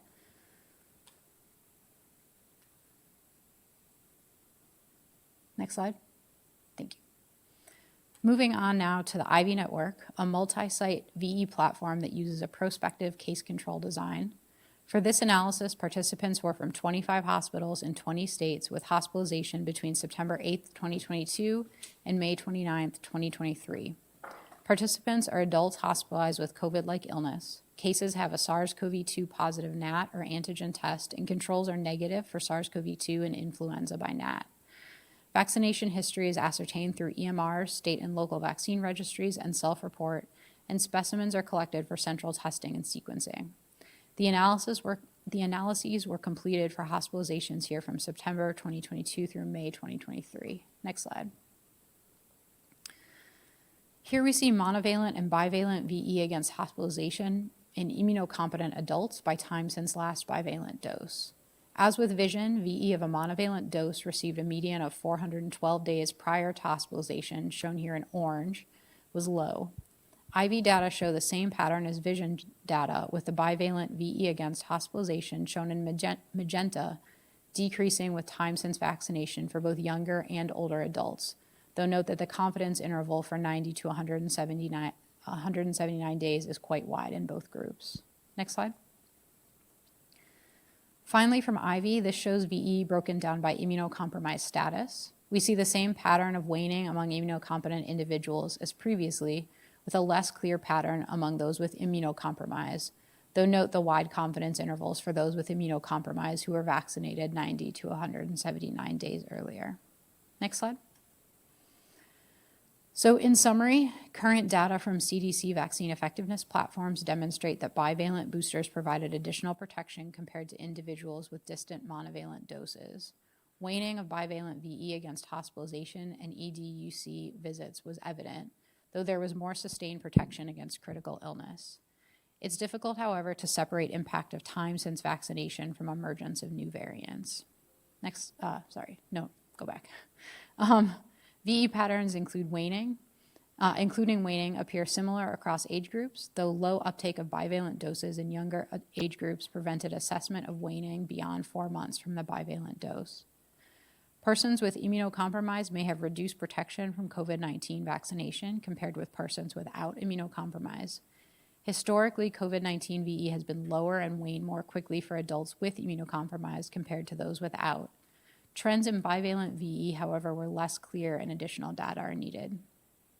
Finally, as I mentioned at the beginning of the presentation, VE findings should be interpreted as the incremental benefit provided by COVID-19 vaccine in a population with high prevalence of infection-induced immunity.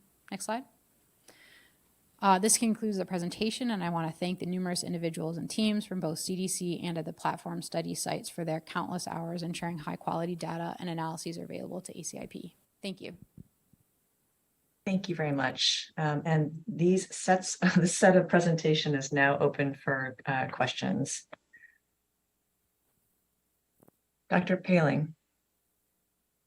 First, I want to thank each of the speakers for very clear and helpful presentations on what is transpiring now. My first question is to Dr. Havers. In your presentation about the epidemiology and of COVID vaccine hospitalizations, and do you have data on race and ethnicity? Thank you. We do have data on race and ethnicity. I think if you go to backup slide number 22, I can show that. I think also Dr. Wallace is going to be presenting some data on race and ethnicity in the evidence to recommendation slides.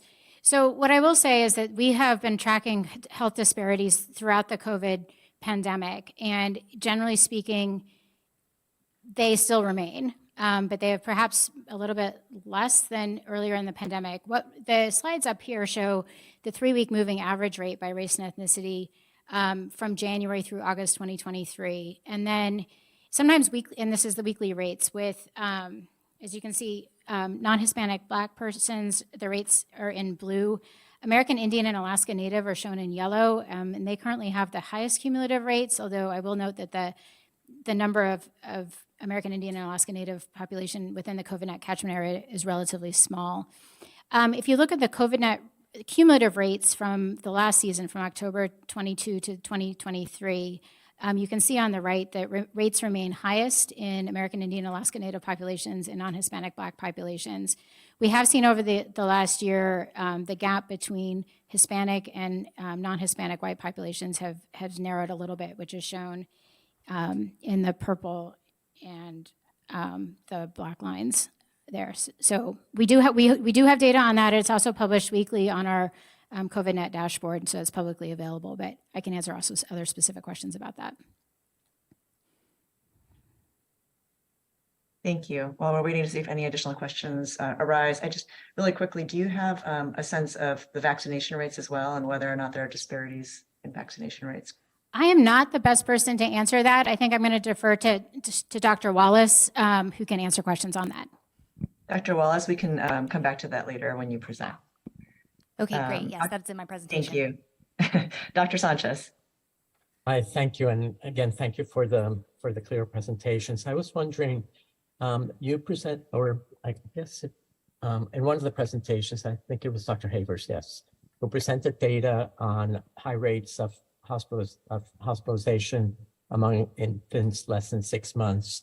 And do you have any data on maternal vaccination in that age group? We are collecting data at that time. Right now, we don't have any data specifically on those infants who are hospitalized, but that is something that we're looking into, and data collection on maternal vaccination of hospitalized infants is ongoing at the moment. But I apologize, I don't have that available today. Dr. Paling? Okay, thank you. I wanted to ask a similar question to Dr. Seda on long COVID. Do we have any differences in long COVID by race and ethnicity? Thank you. Yes, thank you. That is a good question. I don't have any of that data to present today. We do know that people, because there's been disproportionate impact of COVID-19 by race, ethnicity, and for severity of infection, we would expect that to translate into increased risk for long COVID. Thank you. Dr. Daly? Yes, this is a question for Dr. Thornburg. Dr. Thornburg, you mentioned that certain amino acid-based substitutions in the spike might confer survival advantage. And so that made me wonder, to what extent, if any, does vaccination drive virus evolution? Thanks.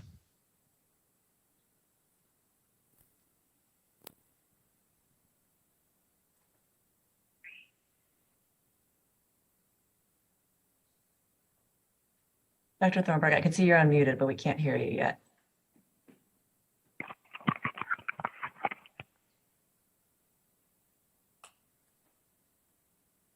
Okay, sorry about that. Was triple muted. So vaccination and infection generate, population immunity, and that population immunity can create bottlenecks for the virus. And so, everybody.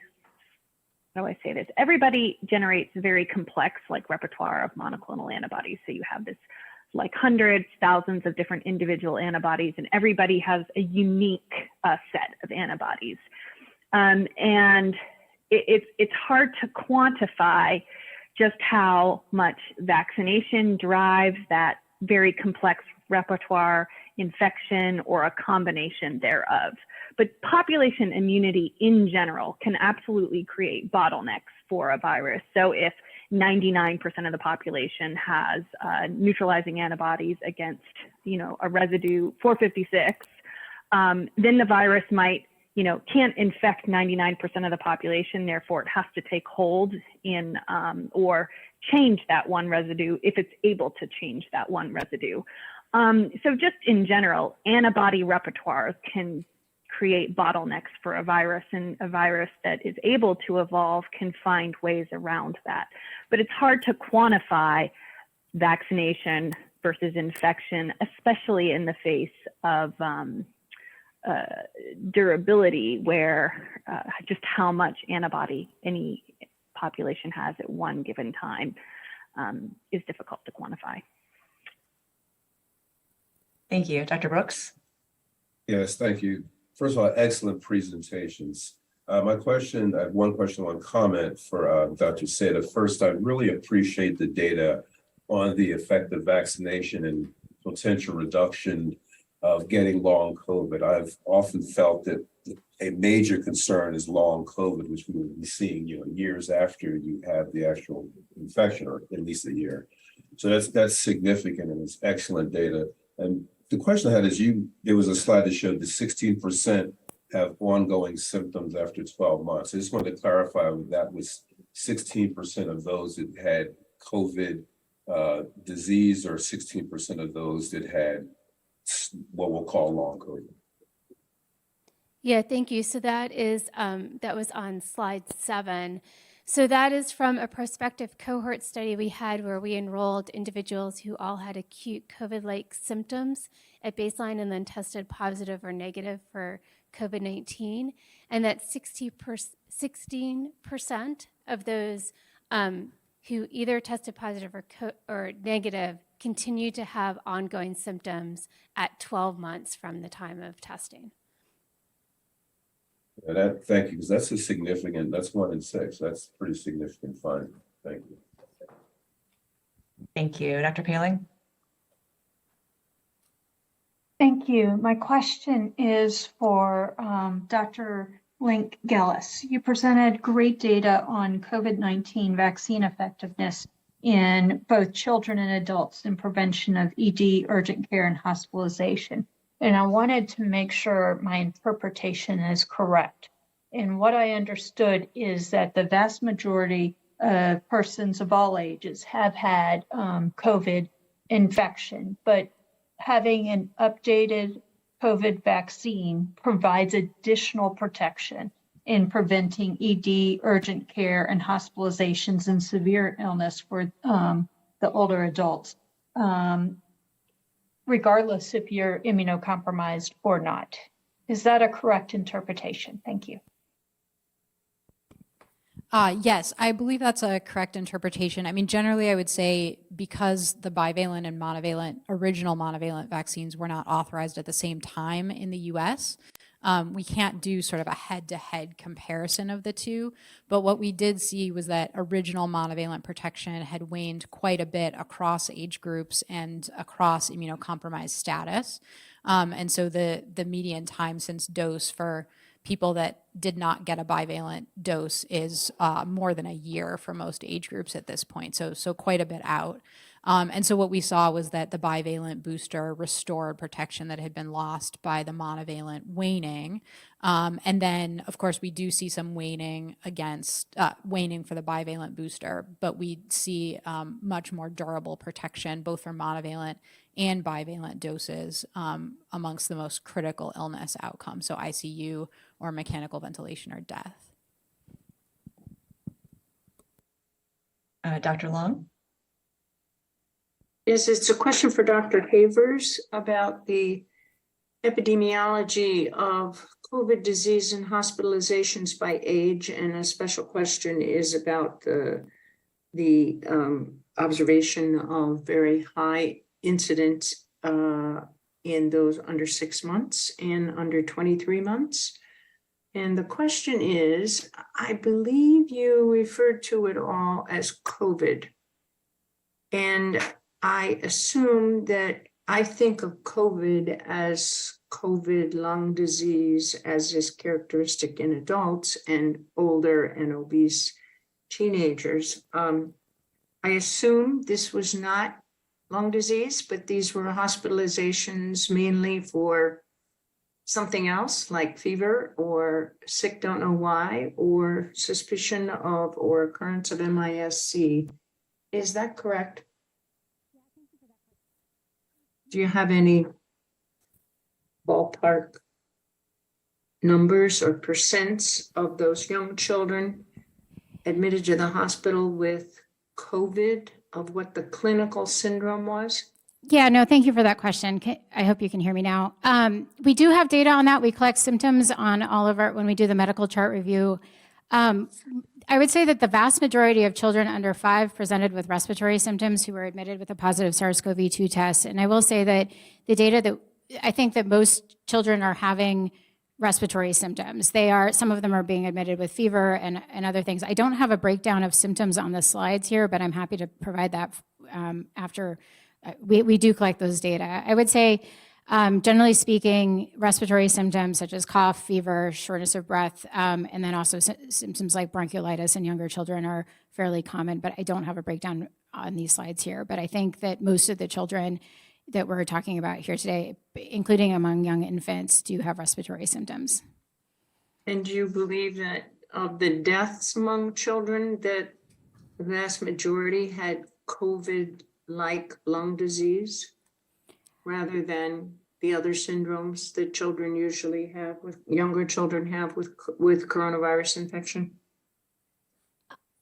I haven't looked specifically at the symptoms among the children that died within COVIDnet in the COVIDnet catchment area, but that's something that we can look into and potentially provide at a later date. I think we have looked at this at other times, like earlier in the pandemic, and we were seeing that a significant proportion of them had respiratory symptoms, but I don't have that data on hand for those specifically who had in-hospital death. Thank you, Dr. Lair.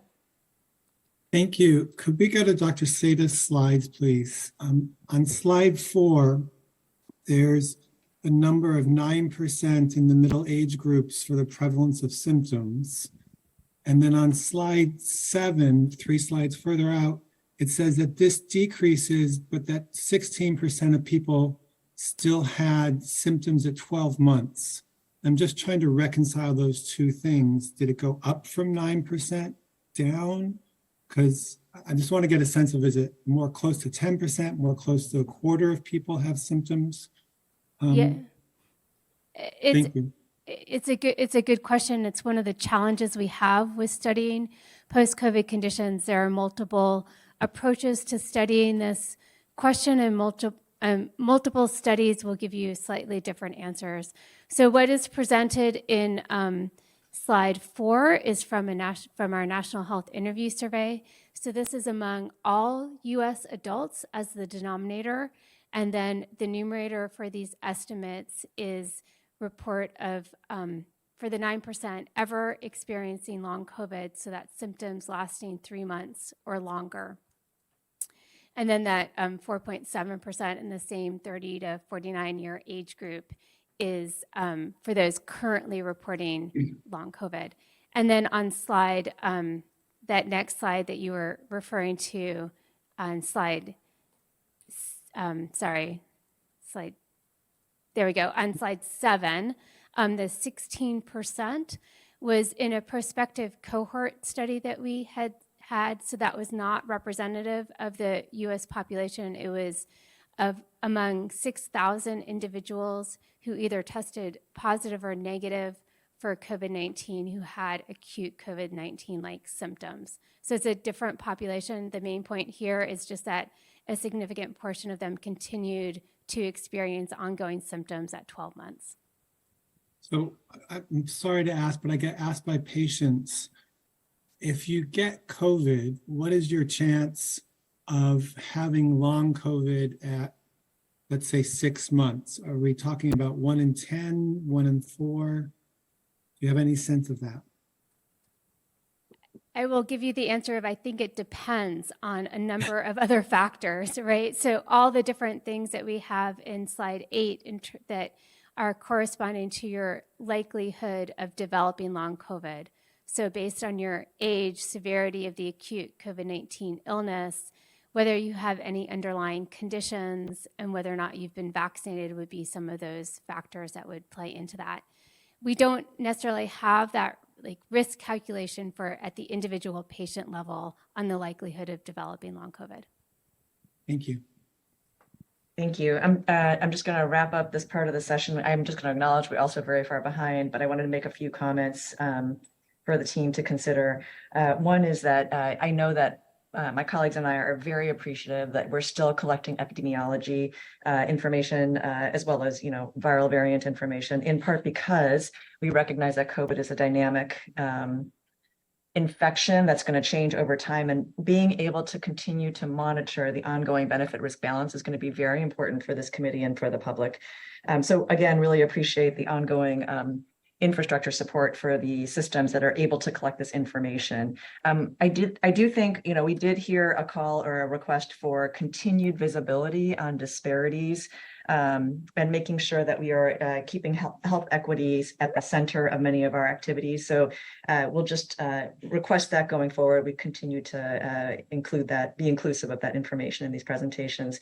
The second thing I did want to just highlight is that while there were no high-risk conditions that were needed for hospitalization, so it's surprisingly a large number of children, particularly young children, didn't have any high-risk conditions. I do think additional clarity around some of the neurologic conditions, because that's a very broad term, it would be really helpful, particularly children versus adults, in just understanding or unpacking that further, as well as Dr. Long mentioned, just having more information, and particularly in children, around some of the information around in-hospital deaths. And then the final thing I just wanted to highlight and recognize is that this is the first time I can remember that we're talking about a respiratory viral vaccine that can potentially prevent both acute and chronic illness. And so this is different than how I usually think about it. But thank you for continuing to capture information on long COVID. I think it's really important for our patients and families and the populations to have this information available. And again, a plea for just being able to communicate per Dr. Lair's request, how we can support our families in their decision-making for their kids and for themselves. And with that, I'm going to actually move us along to the economic analysis of COVID-19 vaccines by Dr. Lisa Prosser. Great, thank you, Dr. Lee. Good morning, everyone. I'm Lisa Prosser, and I'll be reviewing initial results of the economic analysis of an mRNA booster to prevent COVID-19 illness in adults. Next slide, please. I'd like to start by acknowledging our research team, which includes collaborators from CDC and the University of Michigan, who have worked countless hours to contribute to this modeling analysis. Next slide, please. We do not have any conflicts to report. Next slide. The objectives of this study were to first estimate the annual disease burden and healthcare utilization associated with COVID-19 illness and COVID-19 booster vaccination, including cases of symptomatic illness, hospitalizations, deaths, adverse events, costs, and quality-adjusted life years. And second, to project the cost effectiveness of an updated mRNA booster against COVID-19 associated illness in persons ages 18 and older. Next slide. The intervention strategies included in the analysis were vaccination against COVID-19 illness with an updated generic mRNA booster, compared with no updated mRNA booster, that is vaccination against COVID-19 illness of primary series only or primary series plus current booster.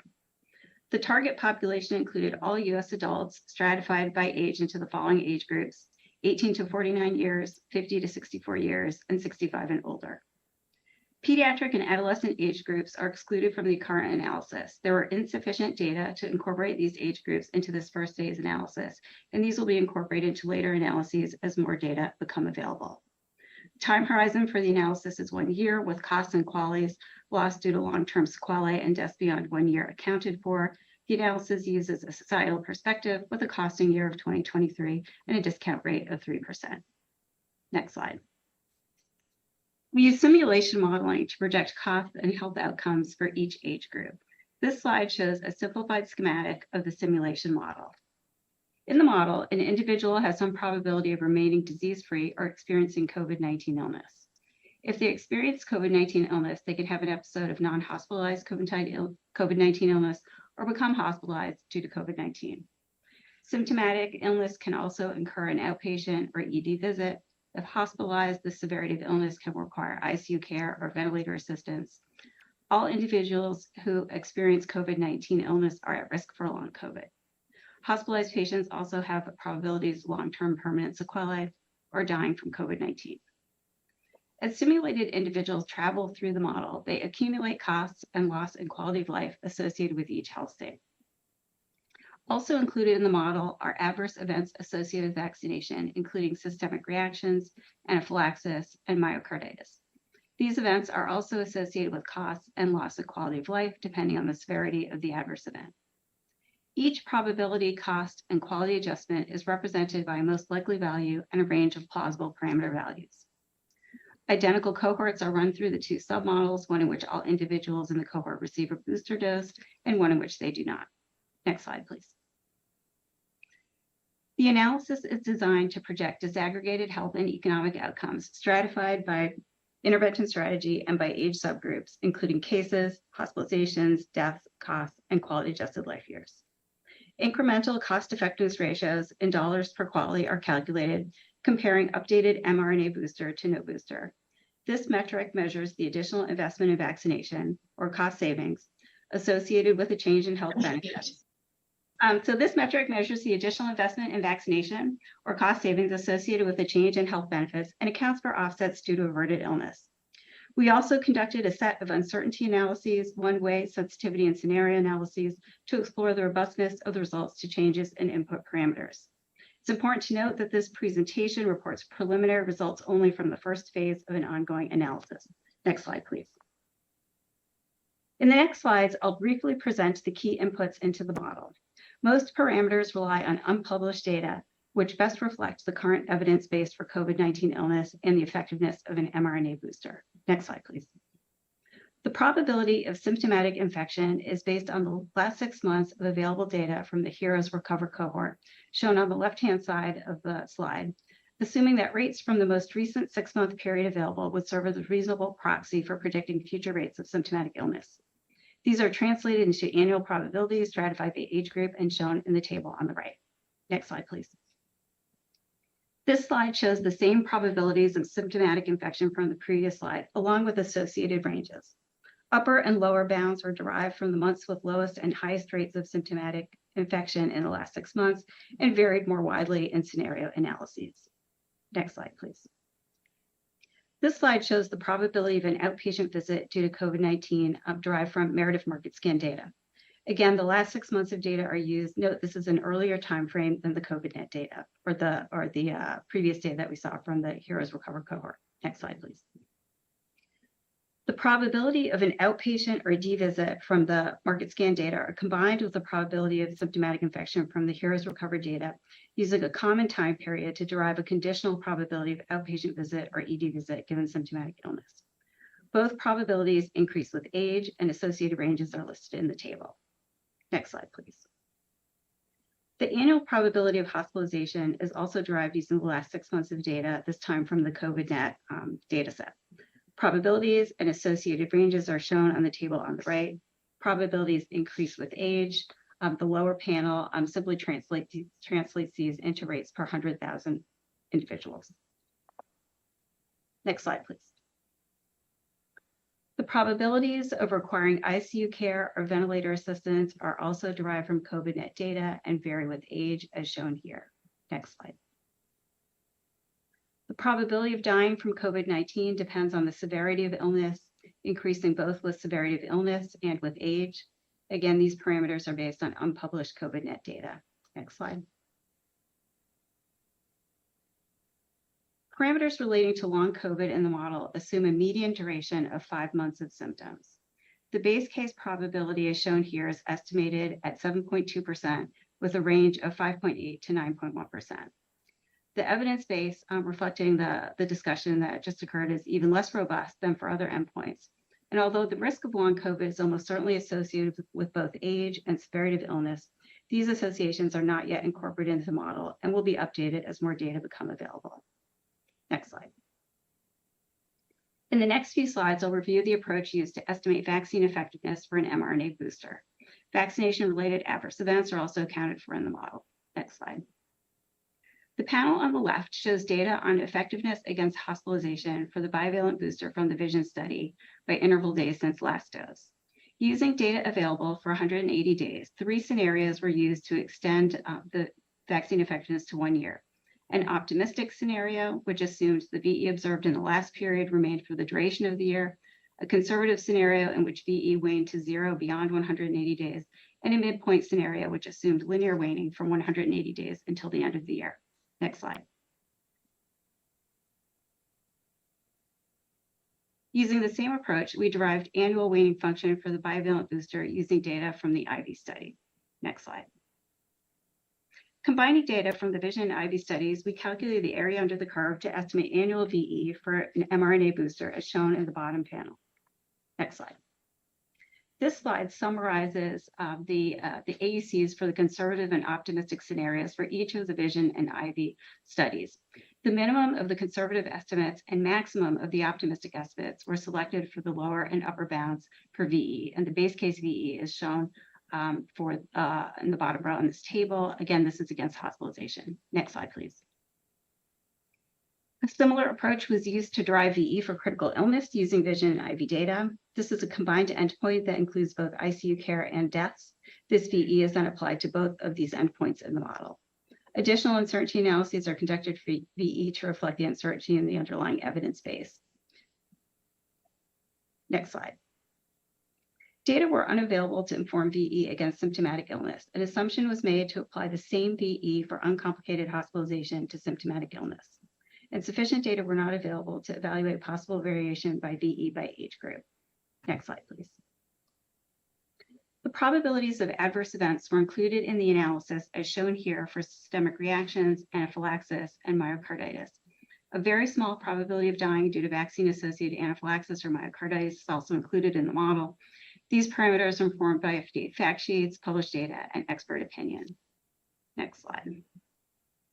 The model also includes direct medical costs and productivity losses associated with lost time from work and other productive activities due to illness or vaccination-related adverse events. Next slide. This table lists the costs associated with testing for non-medically attended symptomatic illness, as well as those for an outpatient visit. It's assumed that testing costs for illnesses incurred associated with an outpatient visit are included in the costs of the outpatient visit. So these are only included separately for the symptomatic illnesses which are not medically attended. Again, the costs of long COVID reflect a median duration of a 5-month episode. Outpatient costs and costs associated with long COVID were estimated using market scan data. Next slide, please. Costs of hospitalization were also derived from market scan data. These costs vary by age and by severity of illness episode. Post-hospitalization costs within 1 year, as well as costs of long-term permanent sequelae following hospitalization, are also included for a small proportion of patients post-ICU. Next slide. A small cost was included for over-the-counter medications for symptomatic illness that was not hospitalized. An outpatient visit may also include a prescription for nirmatrelvir. The probability of receiving a prescription increases with age. Next slide, please. The costs of vaccination include costs of the booster dose, administration costs, and time costs for the vaccine recipient. Time costs vary by setting and assume a proportion of vaccinations vary across setting based on recent survey data. The cost of a booster dose is set to $120 in the base case and varied from $30 to $200. Next slide. Costs of vaccination-associated adverse events are also included in the analysis and reflect both direct medical costs as well as productivity losses. Next slide. The effects of COVID-19 illness and vaccine-associated adverse events are incorporated into the model as losses in quality-adjusted life years. One quality-adjusted life year can be thought of as the equivalent of living for 1 year in perfect health. Next slide. This slide shows quality losses for COVID-19 related illness. These values are based on responses to the EQ5DA generic utility instrument, which was incorporated into longitudinal surveys implemented by CDC and supplemented with data from 2 additional CDC Michigan health preference surveys fielded over the last several years. The second to last column here translates these into quality adjusted life days lost for easier interpretation. The quality of life impacts of long-term sequelae for post-hospitalization are also included, not shown here. Next slide. Quality adjustments for vaccination-associated adverse events are based on published values and expert opinion. Next slide. In the next set of slides, I'll review the preliminary results from the first phase of modeling. Next slide.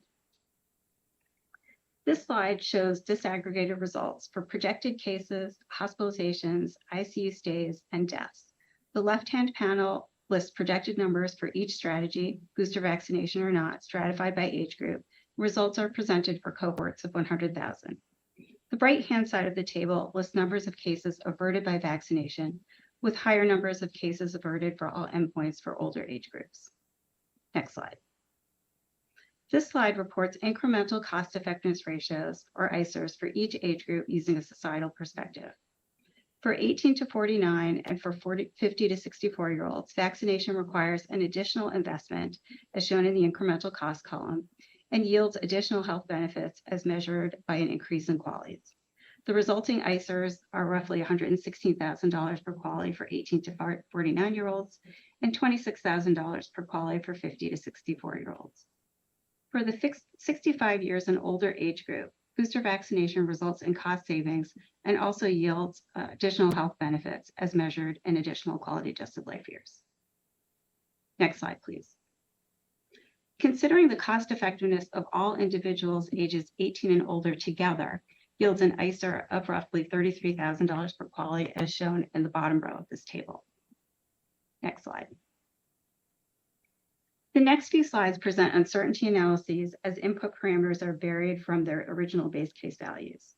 This tornado diagram displays one-way sensitivity analyses for the most influential parameters in the analysis for the 18 to 49-year age group. Results were most sensitive to the cost per booster dose, which was varied here from 30 to 200, and yielded ICERs from $13,000 per QALY to more than $200,000 per QALY. I'd like to highlight that 3 of the variables that are the most influential in the analysis relate to VE, and we will explore some additional scenario analyses on the next slide. And a quick note that the variable at the bottom of the list is the probability of symptomatic illness non-hospitalized and independent from conditional probability of hospitalization. Overall, the results are sensitive to changes in these input parameters. Not shown here are the one-way sensitivity analyses for the older age groups. These analyses are more robust to changes in the input parameters, with ICERs varying up to about $84,000 per QALY for 50 to 64-year-olds and up to $10,000 per QALY for 65 and older. Next slide, please. We ran a number of scenarios to explore the impact of vaccine effectiveness. The first column represents base case values. Scenario 1 and Scenario 2 set VE first to all lower or to all upper bounds. Scenario 4 applies the VE for uncomplicated hospitalization to all endpoints, and Scenario 5 applies the VE against critical illness to all endpoints. Results are very sensitive to changes in VE for the 18 to 49-year age group. The results for the 50 to 64 age group are robust to changes except for Scenario 1. And finally, results in the 65 and older age group are not very sensitive to changes in VE. Next slide, please. Varying the probability of symptomatic illness is also very influential for the 18 to 49 age group. A reminder that the base case probability of symptomatic illness ranges from 28 to 33% and varies by age. Varying this probability for older age groups yields smaller changes in the ICERs. Next slide. Varying the probability of hospitalization from 2 to 4 times the base case, a very rough proxy for high-risk individuals, yields substantially more favorable cost-effectiveness ratios across all age groups and cost saving in many scenarios. Next slide, please. Another scenario analysis of higher risk for critical illness also yields more favorable ratios, cost saving for ages 50 and older. Next slide. Evaluating the change in cost effectiveness of vaccinations delivered in different types of settings with different associated cost structures has less of an effect on the ICERs. Next slide. This analysis includes some limitations. Unpublished data were used to derive key parameters in the model: vaccine effectiveness, symptomatic illness, probabilities of hospitalization, and critical illness. Data sources vary in representativeness and generalizability. Market scan data includes only those for supplemental insurance for individuals older 65 and may underestimate costs in those age groups. The VE estimates were derived from data on bivalent booster, for which we had interval days since last dose. The evidence base for long COVID is especially scarce. Future analyses will incorporate adjustments to reflect differences in probability and duration of long COVID by age and severity of illness. Next slide, please. In summary, Vaccination averts substantial morbidity and mortality as demonstrated through estimated disaggregated outcomes. The ICERs for 50 to 64-year-olds and 65 and older age groups are robust to changes in parameter inputs across plausible ranges in all but one scenario. Incremental cost effectiveness ratios for 18 to 49-year-olds are sensitive to changes in parameter inputs and more favorable for higher VE, higher risk of hospitalization, and critical illness. This concludes this presentation, and I look forward to taking questions later in the session. Thank you. Thank you so much, Dr. Prosser. And we will take questions after the next presentation. So please make sure you're logging them in. We'll move on to COVID-19 vaccine safety surveillance with Dr. Nikki Klein. Good morning. Thank you for the chance to present really what will be a summary of the last several years of work from the Vaccine Safety Data Link. Next slide. So the Vaccine Safety Data Link, and I just want to, that's what I'll be focusing today on exclusively, but I just want to mention that it is not the only safety system in the United States. But just to take a minute just to talk about overall what we do, it's an active surveillance, which is for newly licensed vaccines, and that's rapid cycle analysis, which you'll be hearing about extensively today. But I also just want to point out that there are other functions of the Vaccine Safety Data Link, including evaluating vaccine safety of new recommendations for existing vaccines or vaccines for high-risk populations, to develop new methods in vaccine safety assessment, and to test hypotheses that emerge from elsewhere, such as in VAERS or clinical trials. Next slide, please. So focusing, as I mentioned, on the strength of the VSD's rapid cycle analysis, or RCA. So the population is approximately 12.5 million people for all the studies I'll be showing you, which is equal to approximately 4% of the US population across VSD data sites, which are geographically and racially diverse. The data is near real-time data with analyses updated weekly. We have access to comprehensive medical records, including vaccinations and outcomes, and we can do rapid chart reviews to obtain additional clinical information as needed. There's also, we have been able to employ innovative methods, including the vaccinated concurrent comparators, which you will hear about extensively today. And for these in which recent vaccinees who are beyond their risk interval are expected to be similar to current vaccinees who are within their risk interval. We think they serve as better comparators than unvaccinated individuals, historical controls, or non-concurrent self-controls because they allow for careful adjustment of potential biases associated with calendar, time, site, and demographic factors. And we're also able to begin them sooner than other alternative methods. But in addition, we also did a lot of supplemental analyses, which were conducted weekly, and mostly those were unvaccinated and unboosted comparators that were available as needed in real time. Next slide, please. So focusing on today on the COVID-19 vaccine RCA, I think I've shown this many times before, but the aims were to monitor the safety of COVID-19 vaccines weekly using pre-specified outcomes of interest among VSD members. And we also describe the uptake over time of COVID-19 vaccines. We began surveillance in December 2020, and we began when the first doses of COVID-19 vaccines were given. Next slide. So I just want to take a minute to talk about the outcomes that we did monitor, 23 serious outcomes. And the outcomes that were chosen were actually chosen because of really four main reasons. Either they were included in prior vaccine safety studies, and they're typically or almost always studied for vaccine safety, including the ones you see listed here. There are hypothetical concerns regarding an association with COVID-19 disease. Those are listed, you can see listed below.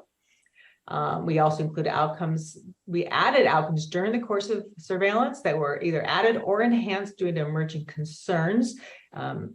And then finally, there are any imbalances in the phase 3 clinical trials, vaccine trials were included as outcomes. Now, those outcomes in red were only monitored without comparators. And then finally, those with the green check mark, we only used chart confirmed cases in our analyses. Next slide, please. So here is a picture. I think most of you have seen this.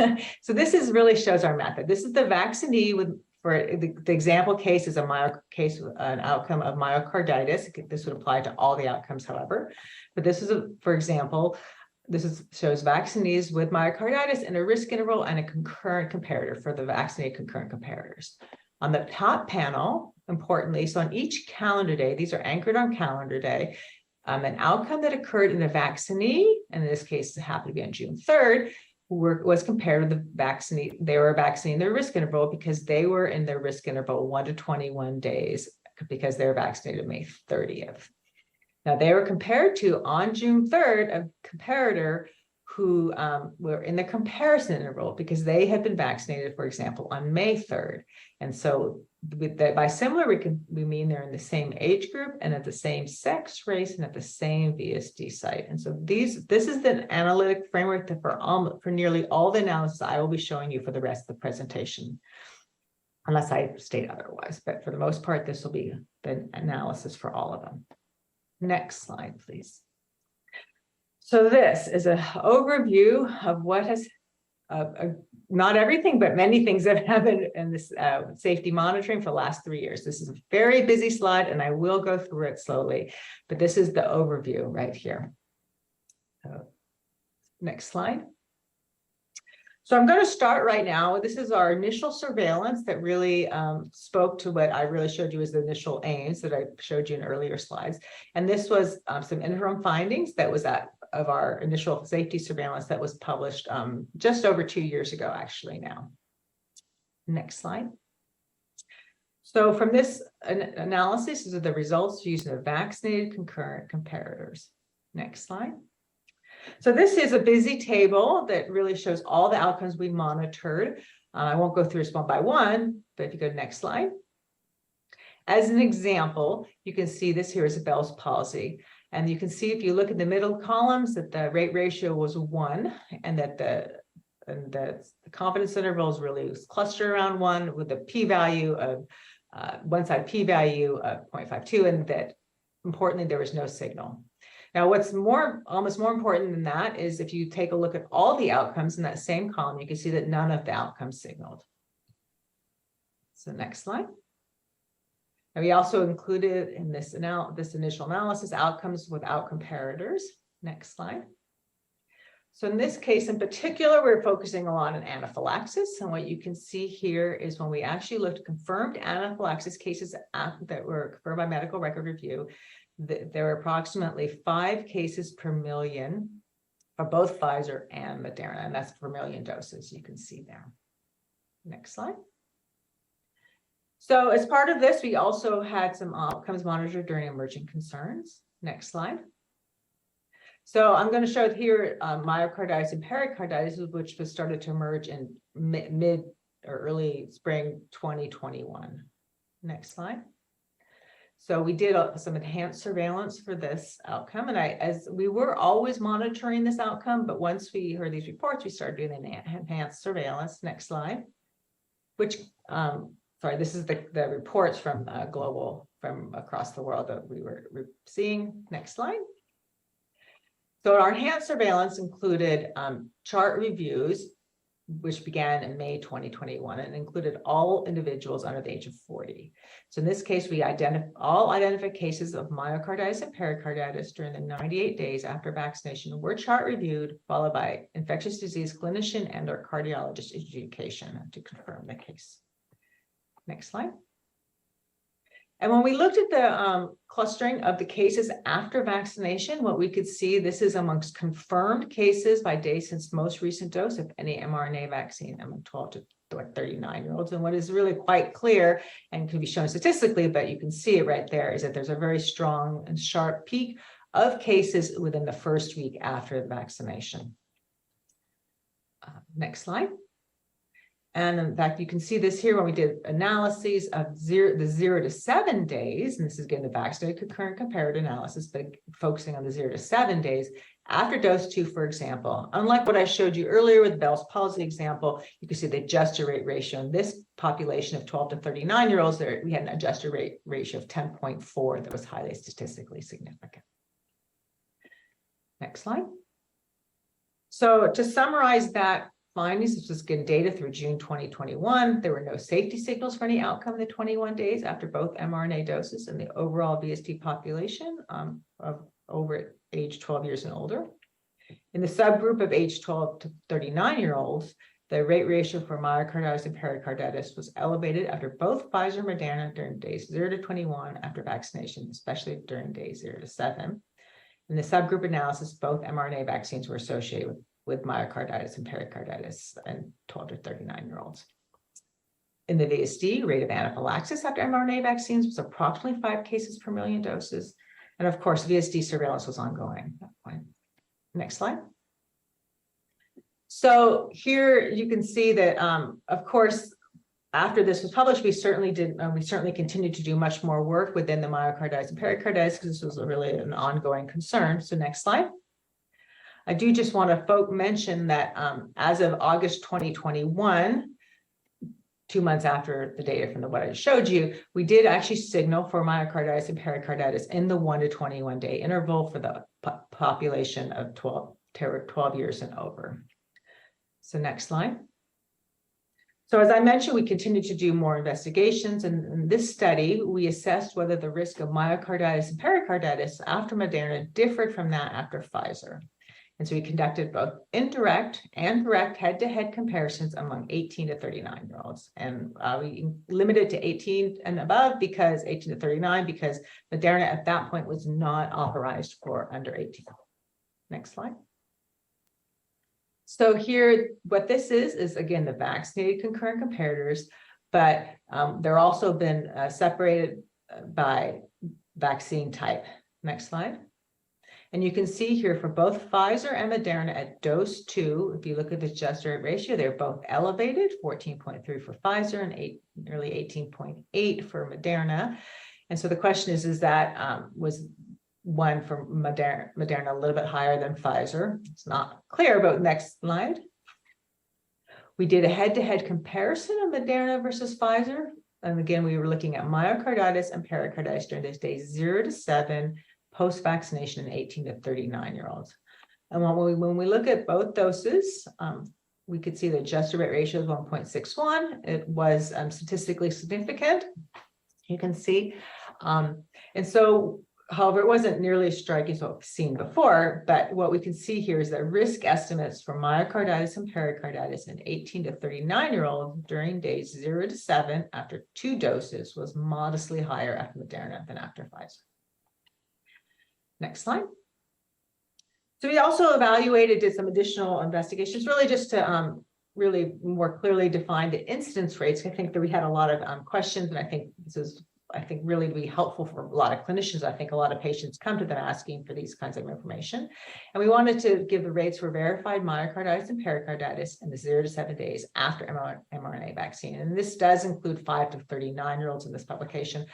And so what you can see here is the highest incidence rates per million doses were after dose 2 for the 12 to 15-year-olds and 16 to 17-year-olds. Now, I'm also going to jump ahead a little bit and also say that we also saw the highest rates after the first booster in the 16 to 17-year-olds. Again, these are confirmed cases after a million doses. So next slide, please. So moving on through 2021, in July of 2021, the FDA issued safety warnings regarding Guillain-Barré syndrome and Janssen vaccine. I won't go into great detail. We did do some work on this, and I'll just summarize in the next slide. Next slide, please. So the summary of some of the Guillain-Barré work after COVID-19 vaccination, the VSD that we did was that we found that there were findings that were consistent with an association between increased risk of GBS and Janssen COVID-19 vaccines. You can see the reference there if you're interested. When directly compared with mRNA vaccines, the risk of GBS after Janssen vaccine was 21 times higher. We found no evidence of association between GBS and mRNA-based COVID-19 vaccines. The incidence of GBS in the 21 days after mRNA vaccines was similar to the expected background rate, and there were no statistical signals in the weekly surveillance of the vaccinated concurrent comparators. And just a note, since publication and through February 2023, VSD did identify 5 additional confirmed cases of GBS, 4 after mRNA and 1 after Janssen. You can see the details below. And then finally, an ACIP preferentially recommended mRNA-based COVID-19 vaccines over Janssen in December 2021. And then as of this past June 2023, the FDA did revoke Janssen's EUA. Next slide. So moving on through 2021 into the monovalent boosters and September, October, and focusing first on the adult monovalent boosters. Next slide. You can see the uptake for the monovalent booster among 12 and up in the VSD, and you can see a very sharp uptake, which quite quickly fell off and have stayed fairly low since then. And you can see the number of doses given on the right. Next slide. So what we can see here is in the RCA, when we did the RCA vaccinated concurrent comparator analysis, what we saw probably most notably was that for individuals who had mRNA vaccines as their primary and then received an mRNA for their booster, and these are all just mRNA boosters, myocarditis and pericarditis did signal. We also noted a signal for individuals who had received Janssen previously and then received the mRNA booster for Bell's palsy. But the take home of this was following the mRNA primary and monovalent boosters, only myocarditis and pericarditis met the signaling criteria in the 21 days among 12 and up in the VSD. Next slide. So this here is the analysis in which we actually did the vaccinated concurrent comparator analysis of monovalent boosters in 12 to 39-year-olds during the 0 to 7 days. And so what you can see that when you look at both the 12 to 17-year-olds as well as the 18 to 39 who received monovalent boosters, we do see an elevated rate ratio for these different age groups for the different monovalent boosters, although not notably as high as we saw after this dose 2. Next slide. So moving on to later the year, there was an EUA that was authorized for Pfizer for 5 to 11-year-old children. Next slide. So when we looked at the primary series uptake among 5 to 11-year-olds in the VSD, you can see again a rapid uptake, which quite rapidly also fell down and has stayed low throughout the remaining of the surveillance period. Next slide. So we did, again, the vaccinated concurrent comparator analysis in this 5 to 11-year-old population. And what we did not see any signals in this population, and there is no outcomes met the signaling criteria. In particular, myocarditis and pericarditis did not signal in the 5 to 11-year-olds in the 1 to 21 day risk interval after the primary series. Next slide. And this was incorporated in this overall safety publication that came out of the CDC Immunization Safety Office. Next slide. So in May of that year, 5 to 11-year-olds were authorized for a monovalent booster. Next slide. So again, you can see that we started, again, the same pattern we've been seeing in terms of uptake in this population. However, if you note the y-axis that the numbers are much lower and the uptake was much lower than we'd seen in previous doses. Next slide. For those outcomes that we were able to do an analysis, none of them signaled for this. This is the monovalent booster for the 5 to 11-year-olds. Again, the vaccinated concurrent comparators, and there were no outcomes, no outcome met the signaling criteria. However, as I noted, vaccine uptake was low. Next slide. Now, all in the background, while all of these different sub-analysis and different analysis and groups were being done, we were continuing to do the overall safety weekly analysis for the primary series for 12 and up. Next slide. So this is just to give you an overall, at the end of the day, the most takeaway for the primary series uptake among age 12 and over was just over 15.7 million doses total. Next slide. And this is the final analysis for the RCA findings of the 1 to 21 day risk interval after the primary series and 12 and up. Again, vaccinated concurrent comparator analyses. And what we found was that what we saw was that, as I mentioned earlier, that there's myocarditis, pericarditis signaled for both the Pfizer as well as both mRNA vaccines. We also saw signals for those two for the acute myocardial infarctions, as well as venous thromboembolisms after those two in both doses. Next slide. Now, at this point, there had been an authorization for for Pfizer and Moderna for the 6 months for the youngest children. And those were the priority because the primary series weren't actually being given anymore at this point. So we did some safety monitoring in this population. Next slide. You can see the uptake again, as I've been showing you again, the uptake has not been very high, and you can see a quick uptake. The rate quite quickly fell off and has remained quite low since then. Next slide. Okay, so this is the RCA for the 6 months to 4 to 5 year olds in the 1 to 21 day risk interval. Again, vaccinated concurrent comparator analysis. And this is a busy slide. Next slide, please. But what the take-home message from these results, which were published a few months ago in June of this year, in which we found that among children 6 months to 4 to 5 years, no outcome met the signaling criteria in the 21 days after primary series. There were no cases of myocarditis or pericarditis within the risk interval. And as I mentioned, vaccine uptake has been low. Next slide.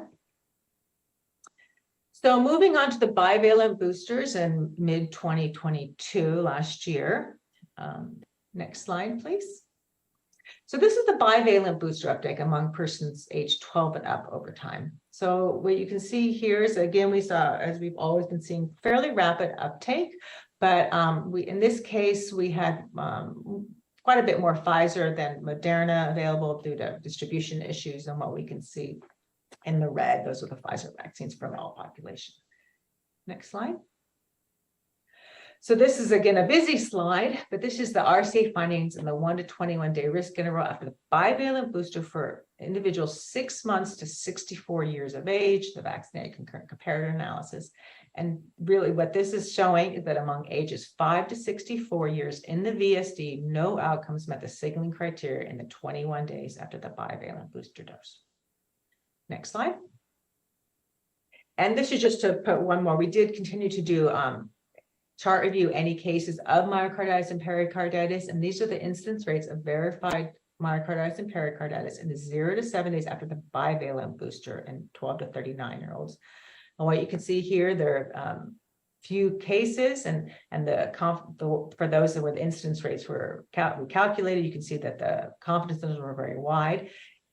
However, again, it has to be noted that uptake in this age group that is most at greatest risk of myocarditis and pericarditis was low. So we have no evidence that there's increase, but the uptake was low.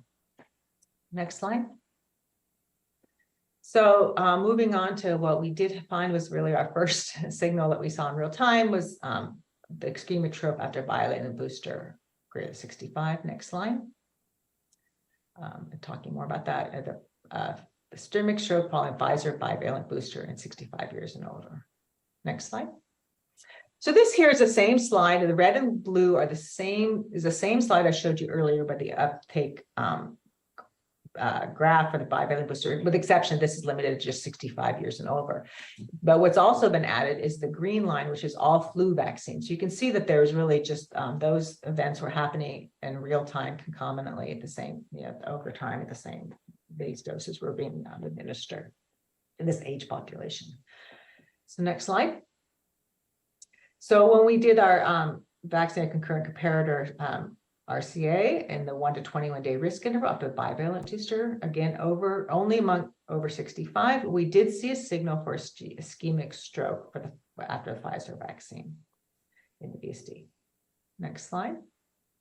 So spend a little more time talking about that. We really first saw a sustained signal in November of 2022. That's as shown in the red dot.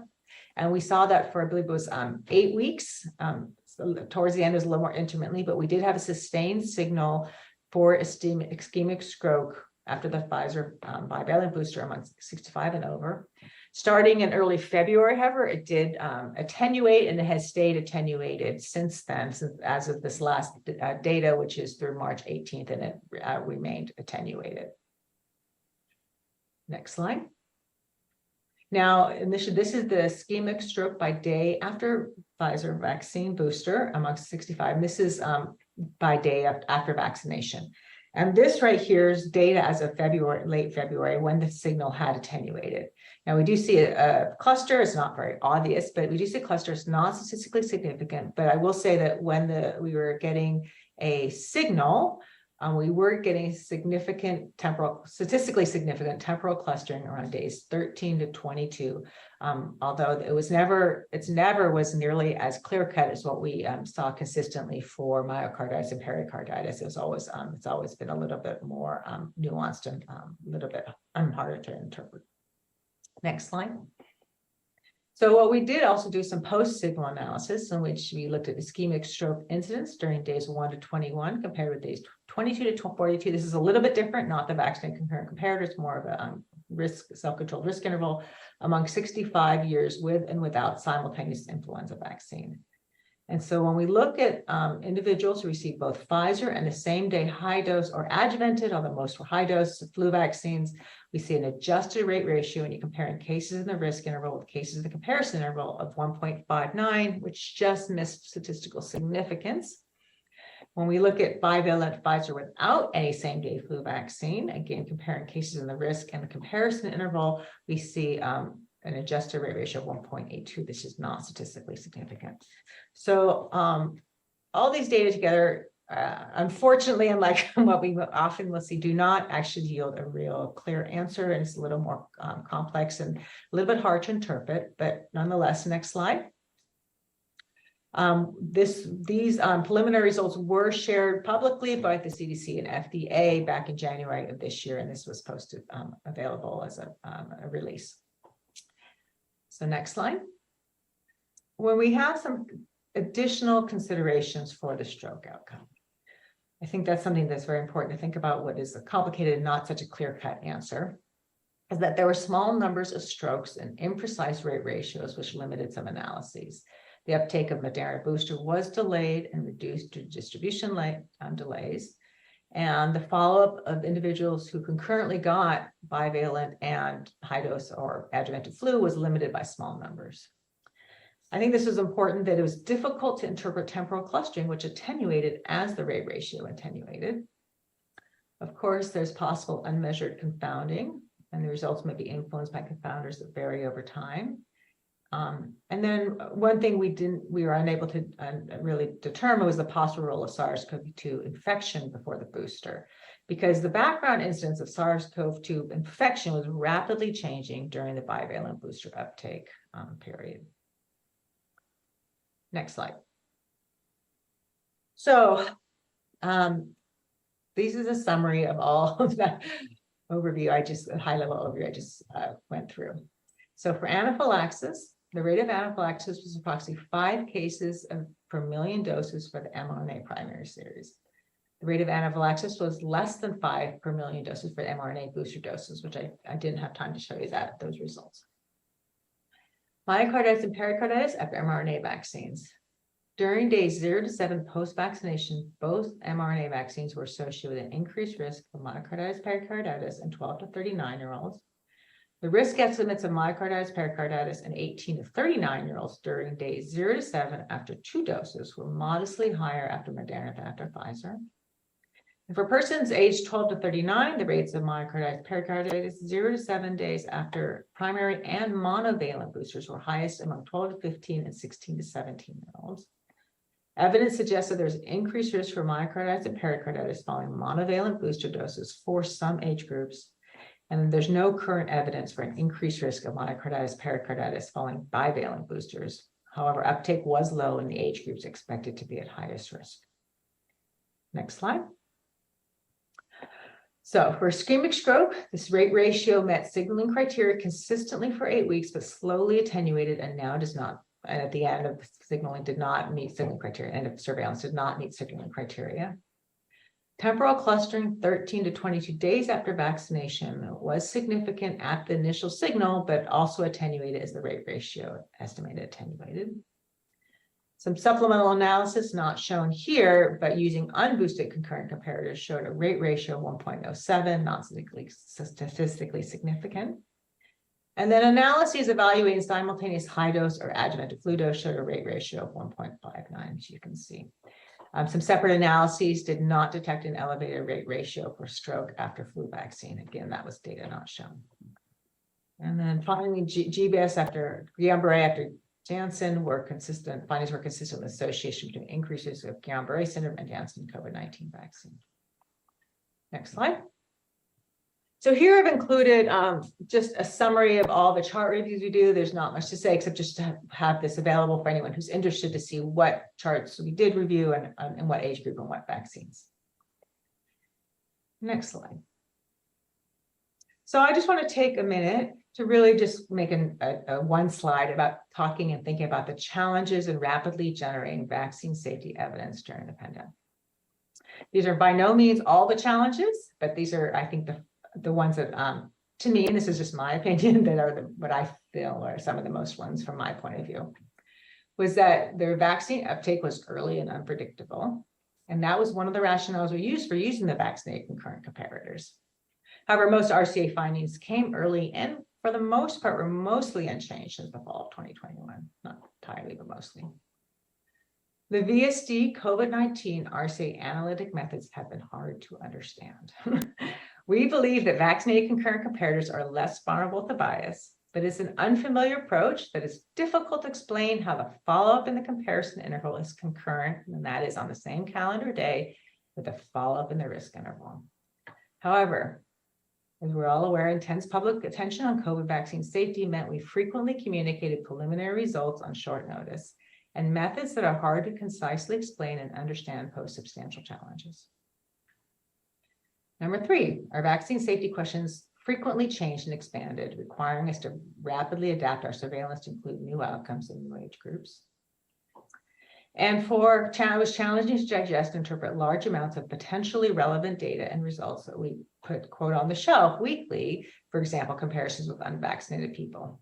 However, these supplemental analyses were available should a safety concern arise from VSD or elsewhere. Next slide. So just in terms of future considerations, 2023 VSD COVID-19 RCA surveillance is complete. So future studies at the VSD may consider further investigating. Really, there's 2 in light gray, which I'm not going to focus on too much since those vaccines aren't actually in use. But ischemic stroke after concomitant bivalent vaccines and flu vaccines in over 65-year-olds in future seasons in terms of potential future study. Next slide. And with that, I just really want to just comment and just really say it really does take a village, and every person on this list who's named has just been instrumental in all what has been really quite an undertaking for the last 3 years. So I just want to personally thank them all. Thank you. Next slide. And just to acknowledge again all the VSD sites, CDC, and in particular Northern California, my team at Northern California, and then Marshfield Clinic as well. I think that's I'm happy to take any questions. Thank you. I want to thank both of our presenters, and we are a bit far behind in our agenda, so I'm going to ask that any questions that come up in this section be related to the decision that we have in front of us today. Dr. Shimabukuro. Hi, Dr. Lee. This is Tom Shimabukuro. I'm the director of the Immunization Safety Office, and I just want to say that as we transition from pandemic response to the 2023-24 monovalent COVID vaccination program, we wanted to use this as an opportunity to sum up the findings from our active surveillance for the entire pandemic response. And I want to thank Dr. Klein and her colleagues at Northern Cal and all of the sites at VSD for all the work they've done during the pandemic, and just want to reiterate that we have benefited substantially from the experience and knowledge gained over the past several years, and we plan to carry this forward as we transition to monitoring the safety of the 2023-2024 monovalent vaccines. We will continue to do an enhanced monitoring, focusing on pre-specified outcomes and adverse events of special interest, and we will be vigilant in monitoring COVID vaccines as we transition to this new phase of the COVID vaccination program. Thank you. Thank you, Dr. Shapiro, for setting the context there. Dr. Lair. Thank you very much for a wonderful session on safety. My specific question is, how did you choose 21 days for your range for comparator groups? Is there a biological reason, or where did that come from? Thank you. Yeah, that's a great question. And that actually harkens back to when we were designing the protocol back about 3 or 4 years ago now, I guess. That was before there actually any vaccines were even authorized. But we did know that there's 3-week recommended intervals between dose 1 and dose 2 of the Pfizer vaccine.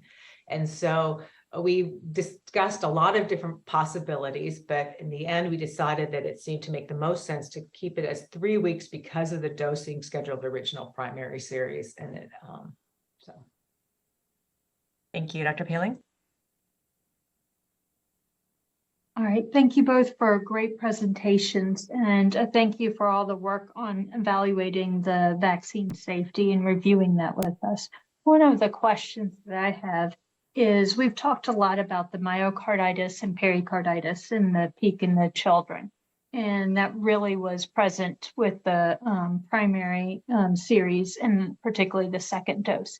And we don't see that in bivalent vaccines.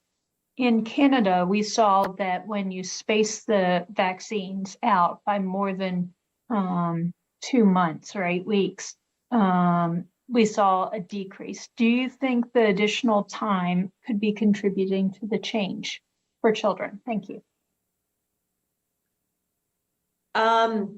Well, I think, as you know, we did talk about this before. We do see an increase, both rate and risk we did see it from monovalent boosters as well for the teenagers, and those actually did have quite a bit of time from the spacing out from that particular dose. Whether that is really the answer, I don't know. To be honest, I don't know the answer to that question. We, of course, as I think we discussed in previous meetings, that we weren't ever able to examine the risk of different intervals because we had incredible adherence within the VSD in terms of the initial primary series and whether spacing would have made a difference at that point. I'm not sure that we've seen that same sort of impact for the monovalent booster, in which we did see an increased risk as well. Thank you, Ms. Bata. Thank you, and thank you, Dr. Klein. I really appreciated that comprehensive overview. Was there any data that you've been tracking related to Novavax vaccine? And I know we won't be voting on that today, but that is an important part of our considerations in the broader recommendations. Yeah, what I can tell you is that we haven't been tracking it beyond what our uptake is, and in the VSD for our total uptake for the Novavax vaccine was 3,779 doses. This is Dr. Shimabukuro.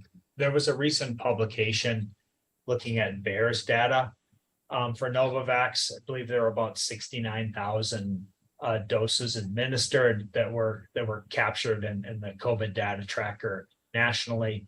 And the findings from the post-authorization surveillance were consistent, generally consistent with the findings from the pre-authorization clinical trials. And importantly, there were no cases of myocarditis observed after or reported after those 69,000 doses. Thank you. Thank you. I don't see any additional hands raised at the moment, so I'm just going to ask a question to Dr. Prosser. Well, thank you both again for the presentations. Dr. Prosser, I had a question, and maybe it's not a question for you, but just maybe a question to the manufacturers. But number one, I was very appreciative of the fact that you looked at age-specific analyses as well as the pooled analysis across age groups for those 18 and older, because we do inherently recognize that the benefit-risk balance is different for different populations. We can't always predict who's going to get COVID or have severe COVID, but at the same time, being able to just disaggregate it in that way was very helpful to me. I will say it seems like that there is the estimates are exquisitely sensitive to the cost of vaccine.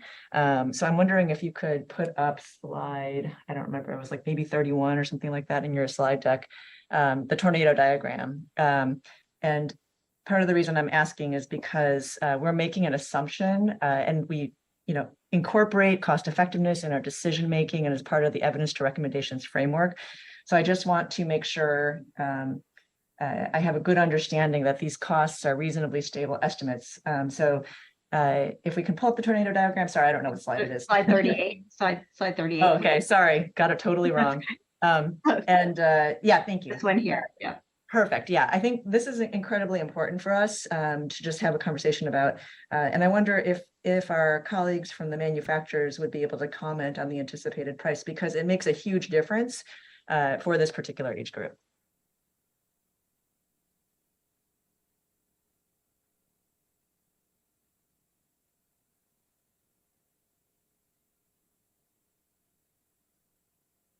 Okay, I don't see any manufacturers raising their hands. At this moment, I'm asking, but when we go to the next section, if you're not able to answer in this moment, I will ask again in the later section during those presentations. Dr. Paling. Grace, thank you for asking this question. It's exactly what I was thinking as well. And in particular, Lisa, Dr. Prosser, could you help us understand where does it change from gray to blue? Sure, that's at the base case value noted at the bottom of 115,588, because that's the base case incremental cost effectiveness ratio. Yes, but for the cost of the vaccine, we see that. Oh, yes, sorry. So the base case value is $120 per dose in this analysis. Okay, and so okay, got it. So $120 is there. Thank you. Yep, that's right. Thank you, Ms. McNally.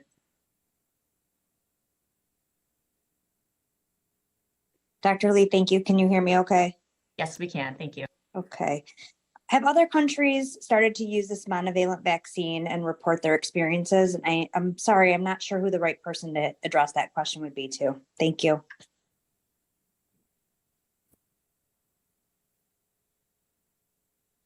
I wonder if we can ask our implementation colleagues at CDC if they have awareness of use in other countries.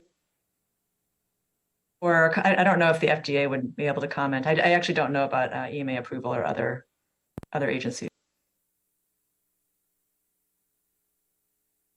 Apologies, I was having issues with my mic turning on. We are not aware of any countries using the XBB vaccine yet, although I'm sure it's under review in other places.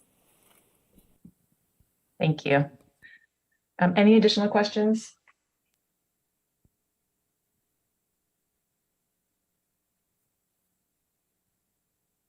Okay, thank you, everyone. I'm gonna hope my colleagues forgive me and say that we're gonna return at, oh gosh, well, let's return at the top of the hour. So at 00, whatever time it is in your time zone. Thank you, everyone. And we'll take a brief break. Thank you to our presenters, and we'll return for the next session at the top of the hour.